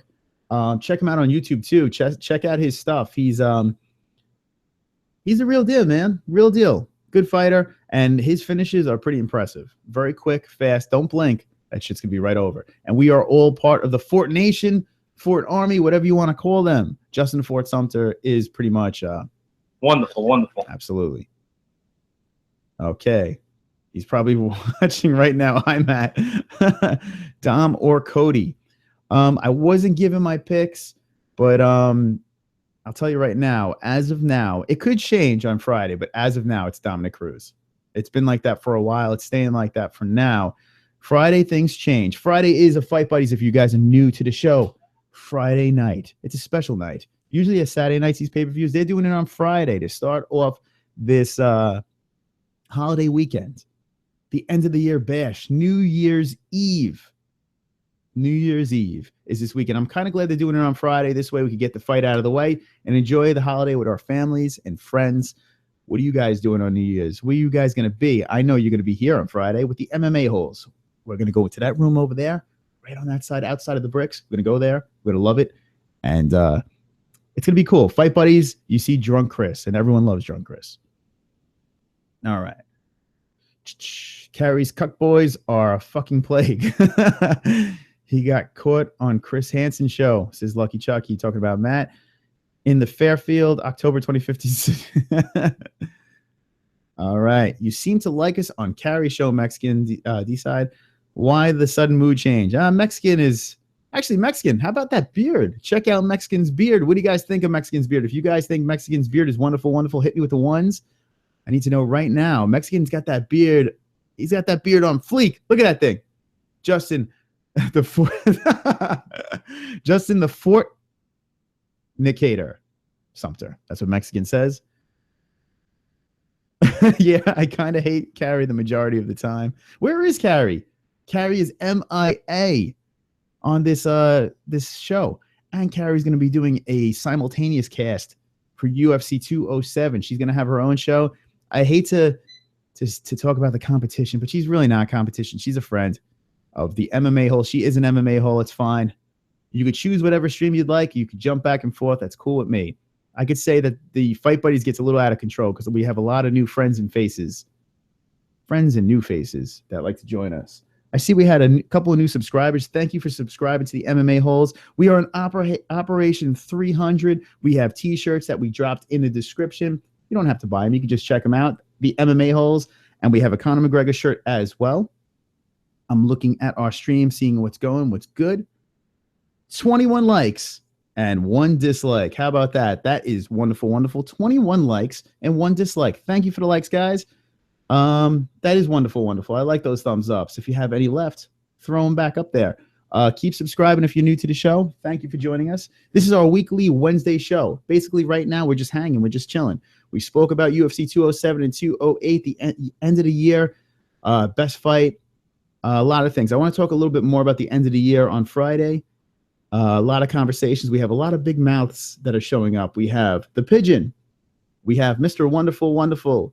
We have Sleepy Mike and a couple other more characters. That's not even proper English, but there's going to be new faces and friends there. All right, here we go. Just wondering why all of a sudden angry. Okay, thanks. Are you like a little bitch or something? All right, Vinyl Joe and Mexican going back and forth. Jay Hobo says Carrie is training Adam. Oh, man, yes. So Joey with the numbers is going to be fighting Carrie's dog, the Carrie show. Big fight, big fight. All right. Thanks, my ninja, says Mexican. I'm blushing. 22 now. All right. 22. Thank you, my friend Pixel. You are wonderful, wonderful, right? Wonderful, wonderful. Yes, John agrees. Wonderful, wonderful. If you're new to the show, John is wonderful, wonderful. This is his quote. Wonderful, wonderful. He used to come on the show. I used to be like, Johnny, how are you? And he would be like, wonderful, wonderful. That is his phrase. We took it. We love it. Okay. Wonderful, Pixel. Wonderful, wonderful. Do you do an MMA Holes UFC Fantasy League? No, we don't, but possible UFC Fantasy League in the future. Guys, I have some cool news, man. We have a lot of cool stuff hanging in the looms of the future. There's actually people that have reached out to us where this thing is going to expand a lot more, where we're going to have opportunities where we can do live events from live venues. Working on my press pass. There will be an MMA hole with a UFC press pass. It will happen. We have the LLC for the MMA holes. We actually have the LLC for the MMA holes just because a lot of opportunities are opening up. We want to do more contests. Adam Watt, a.k.a. King Clan, won his autograph. We're going to do some more autographs in the future. Interaction with fighters and stuff like that. Justin Fort Sumter, we want to have as a regular guest. He's wonderful, wonderful. And he has good insight on the mixed martial arts world. A lot better than us MMA holes that just like to talk shit and watch fights. 300 subs by the end of the year, end of 207. Surely we're going to blow past 300 at 207 for sure. Fight Buddies is where we rake in the subs and we hang out, we make new friends, we drink, and we have a good time. Mexican is messing with vinyl. All good. Lucky Chucky. My theory is they are saving Gentile and Ambrosio for the second week of February television rating sweeps, at which time they will announce a new Sting. I don't know what that means. I don't know. Hey, check it out. I have my MMA hole shirt on here. Look at that. It's wonderful, wonderful. It's a fist punching through. A badass fish. I should have put a fish on here. That would be kind of cool, right? Big fish. Marlene has her MMA hole shirt. How many of you guys want to see Marlene in her MMA holes tank top? It's going to look good. It's going to look wonderful, wonderful for sure. All right. Mexican and vinyl still going back and forth. Here we go. Hashtag get MMA holes to 300. I like that hashtag. Let's do it. Woo, says Lucky Chucky. Autograph who? J Hobo. It is actually right over here. We have a couple of these puppies. Chris Weidman, Stephen Wonderboy Thompson. I have one over there as well. If you watch one of our videos, you go on our channel, you'll see the main video over there. We met Weidman and Wonderboy multiple times, and they are wonderful, wonderful people. They did a couple autographs and shout outs. We have some future guys that we have lined up that we're trying to get on the show. And we, like I said before, we want to do a live event. We want to go to some of these events and broadcast live there. UFC 208, I'm going to try to do a little game show, get together a bunch of shirts, and get the people at UFC 208, bring them into the MMA-hole world by fucking with them and asking them really stupid questions. If they get the questions right, we give them shirts. It's wonderful, wonderful. Chris, why you trim the beard? I don't know. I just go through these phases. I trim it. My beard grows so freaking fast. Like by Friday, I'll probably be out to my balls. So, yeah. Mexican, he met Leo Galante. Jesus Christ is back. The Carry Show is a cool show, and it's MMA-hole's second home. I see domestic violence. Yeah, the Carrie Show. It's upsetting that she's not here. It's okay, Carrie. I hope everything's all right. Maybe Carrie's on a date. Maybe Carrie's is at Popeyes. You never know. But yeah, the Carrie Show's not around. It's all good. At Lucky, who the fuck is that guy? Says Mexican. Mexican says this. Who the fuck is that guy? We didn't hear that all night. 11:41 over here in New York, and we finally got it. There it is. That's right. But more importantly. Oh. All right. Lucky Mom said to go clean the litter box. Joey's back with the numbers. How about Lucky going full-blown Rico Suave on the ladies in here? Swiss cheese is here. Rest in peace, Princess Leia. Princess Leia, rest in peace. May those buns be peaceful. Yeah. I do miss Princess Leia. That kind of sucks. The nerd inside of me has a little tear. I shedded a tear. It is weird that Princess Leia is dead. Very strange. Now, when Harrison Ford goes, shit's going to fucking hit the fan. I should say if he goes, because he's immortal. And her mom, swish. Fucking shame, says Swiss cheese. Popeyes, ha ha ha. That's Carrie. That's a little Carrie joke. There's a lot of inside jokes with some of the MMA holes here with the Carrie Show. There's a lot of inside stuff going on. If you want to know more about that, you need to subscribe to these others. Joey 090292, Mexican. You need to subscribe to Swiss Cheese. I don't know if I subscribe, but fuck it. He's got a Herb Dean as his profile. I just saw that. Gotta check out Swiss Cheese's page. Pixel Protocol. Bunch of people over here. Vinyl Joe as well. All right. Carrie is not here because she is protecting Adam, the dog. Because Joey's going to kick its ass, right? Kick some dog ass. Jesus Christ says, last Christmas, I gave my KO punch. Connor. Right, Connor? Yes, sir. Connor agrees. Pixel says, I think Betty White is the one talking them all. Or taking them all. Betty White. Betty White's immortal, for sure. She's got to be near 100 by now. And she's still hanging in there, tough as nails. That would be a tough one. That would be a tough one to go, Betty. Stay, Betty, stay. Mexican says, how do you starve a hippie? We need to know. We want to know. Inside Scoops is Joey. Abba Zabba.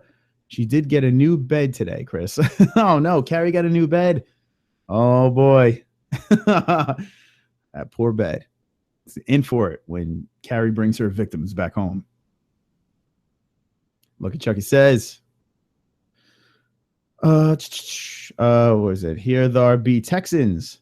Picture below. A Texan in training, a temporary Texan, and a deeply bemused Texan. I guess that's how they react when college friends appear unexpectedly in their driveways. And then a lot of exclamation points. All right, here we go. Now we're going to find out, how do you starve a hippie? Ready? You guys ready? Is everyone ready? Mexican says, hide the welfare check under the soap. Anyone got a rim shot? Anyone? Yes, sir. Connor's got one. Yeah. Joey says, Who the fuck is that? That dog. That's what Joey says. A hippie or a liberal? I think it's pretty much the same thing. Oh, there you go. Mexican says, same difference. A hippie or a liberal. There you go, guys. It's been real. It really has been real. This is a Wednesday night. We went strong. We went 2 hours and 45 minutes. I don't do these crazy mat episodes or these carry episodes. They have a lot of stamina. They have a lot of cardio. They like to go strong and hard for hours and hours and hours and hours. Maybe what I could do is start a second channel and just have it just a free-for-all, just a shit show channel. It could be possible that I could do something like that. But as of now, you're stuck with the MMA holes right here in the bricks. The MMA holes are live every Wednesday night where we talk about MMA. This last 20 minutes, we basically were just talking about anything. UFC 207 is this Friday. UFC 207 will be a Fight Buddies. Are you pumped? I am pumped. You pumped? I'm pumped. You pumped? Yeah, I'm pumped. UFC 207 will be Fight Buddies. A lot of energy, a lot of drinking, a lot of fun, a lot of shenanigans. And sometimes I say things I don't want to say. But you'll get my picks. And my picks are always fucking right because I am Mystic Moss. I always get my picks right. So if you guys are betting men, betting women, you like to stay tuned for the MMA Holes live Fight Buddies because I always get my picks right. I'm never wrong. Never, ever, ever, ever, ever wrong. Ever. Ever, ever, ever. And you guys are always right too. That's why I like to hear your picks as well. We're going to do one last lap in the chat, and then we're going to shut this bad boy down. We got 16 viewers just hanging out, chilling with the MMA holes on a Wednesday night. Thank you guys for indulging in this. Thank you for the thumbs ups. Thank you for the subscriptions. It is so wonderful, wonderful. I love you guys. Many wonderfuls. All right, here we go, guys. Let's check it out. Joey Son is back, says, in Mother Russia, bed drops you. In Mother Russia, bed drops you. All right. DH Unplugged number 343. It's a rap. It's a rap posted. Okay. A good podcast. Was it DH Unplugged 343? What is that podcast about? Maybe I'll check it out. I'm a podcast fan. I like it. It is wonderful, wonderful, these podcasts. And he said it's a good podcast. Maybe I'll check that out. And if it sucks, I'm going to hunt you down. I'm going to kill you. Joey the number says carry shows are like dog push-ups. Uh-oh. Guess what, guys? There is someone here. It's the carry show. Sorry I'm late. Well, God damn it. You're 2 hours and 47 minutes late. It's all right. We forgive you. Carrie says, oh, shit. Elbow dropped a new bed carry. Imagine Carrie drops. So here we go, guys. If you are new, Carrie's here. The Carrie show. She is an MMA hole. She has a bed. She drops elbows on the bed and men all together. Joey the number says, oh, shit. Elbow dropped the new bed carry. Carrie, you are late on your period. Carrie had a migraine. I'm sorry, Carrie, that you had that migraine, but it's good that you came in late. Late is better than never, right? Joe, you fucked up, boy, says Joe Hogan. Joe Hogan, are you new to the MMA holes? I don't know if you saw. We've seen you on the MMA holes. I've seen you early in the chat. And welcome. Welcome to the MMA holes. Okay. Joey Son says, is Matt the father of Corey? Dun, dun, dun. I don't know. Been asleep on the couch. Carrie's like a cat. She just falls asleep, and or a bear. She hibernates. But it happens. Some people like to sleep. Well, Carrie, I hope you feel better. I should do that laugh too. Matt has that laugh that keeps going. I don't have that laugh that he has, but he's like, he has the laugh. Maybe I'll get a Matt impression for the next MMA hole show. Okay, my new bed will be here tomorrow. Carrie, I think when that new bed comes, I think you should do a live hangouts while the guys bring the bed in and then you fuck them. No, let's stop that. Stop it. Stop it. Everybody just settle down. Lucky Chucky says sleep. Okay, sleep on the touch with Tommy NC 2010. I'm probably the only one out of that whole Carrie scenario that hasn't seen a Tommy video. I've seen it on maybe bits and pieces on Joey's son's channel and a couple other channels, but I never sat through a full Tommy video. I feel like I need to do my homework with that, but I just can't. Tommy NC 2010, I just can't wrap my head around that whole thing. Okay, Jesus Christ is at last, Carrie, the greatest of all time, exclamation point. Of course you had a migraine. Everyone, we're talking about you. Yeah, her ears must have been ringing. We were all like, where is Carrie? Is Adam ready for the weigh-ins, Carrie? Guys, check out Joey with the numbers. If you still have that video up, you need to see his training montage. It is wonderful, wonderful. I got to say, I was laughing hard. There's a couple of, this community that is intertwined with the MMA holes, and I like to call you guys MMA holes too because you guys are great. I got to say, you guys are fucking funny as hell, man. You guys really let me laugh hard and loud, and I like laughing hard and loud. Right, Connor? Yes, sir. That's right. Why do people listen to DH Unplugged? I don't. DH Unplugged. I'm not sure who the hell that is. We had a good list of answers from listeners that you have want to hear. Also, some of the exciting things we did on the show during 2016 year, and what we learned this year. Lucky, do you have a podcast? I'm like missing you here. Is this DH Unplugged? Does this have something to do with you? If it does, we'll check it out. John and Andrew close out this year with some thoughts. That was, I don't know. I'm not sure what you're talking about. I don't know. But Lucky Chucky, let me know what this is about. Is it a podcast? I have no idea what you're talking about. All right. Ha, ha, ha, ha, says Joey with the numbers. It will never be taken down. All right, good. I like that. And guys, if you have to take down streams, you shouldn't be broadcasting. You clearly should not be broadcasting. If you have to take down streams because you're embarrassed of something happening, you have zero control of your show, for God's sakes. Control your goddamn show. Take charge. And do not take down your streams because you look back and you laugh. That's a little word of advice from a friendly neighborhood MMA-hole. Oh, I lied. The video will be taken down immediately. Joey, after I went on that rant, that's what you say? Ah, shit. It's a shame. Contribute to it. All right, that's what Lucky says. Sorry, Joey, but it was hot, hot, hot. Carrie was definitely excited about Joey's video. All right, listen to it later. I don't know. Matt is angry about the confrontation, dude. Yeah, so, all right, guys. Thank you again for joining us. Thank you again for being part of the MMA-hole family. We will have a crazy, crazy show. Crazy show on Friday, UFC 207. I'm pumped up. If you guys are new, don't forget to subscribe. Remember to hit that bell. There's a bell next to it. You get your alerts. And I definitely want you guys to hit that bell so you can see my beautiful face every Wednesday night. All right, guys. So with that being said, I want you all to remember, you listening, I want everyone to remember to don't be an a-hole, be an MMA hole.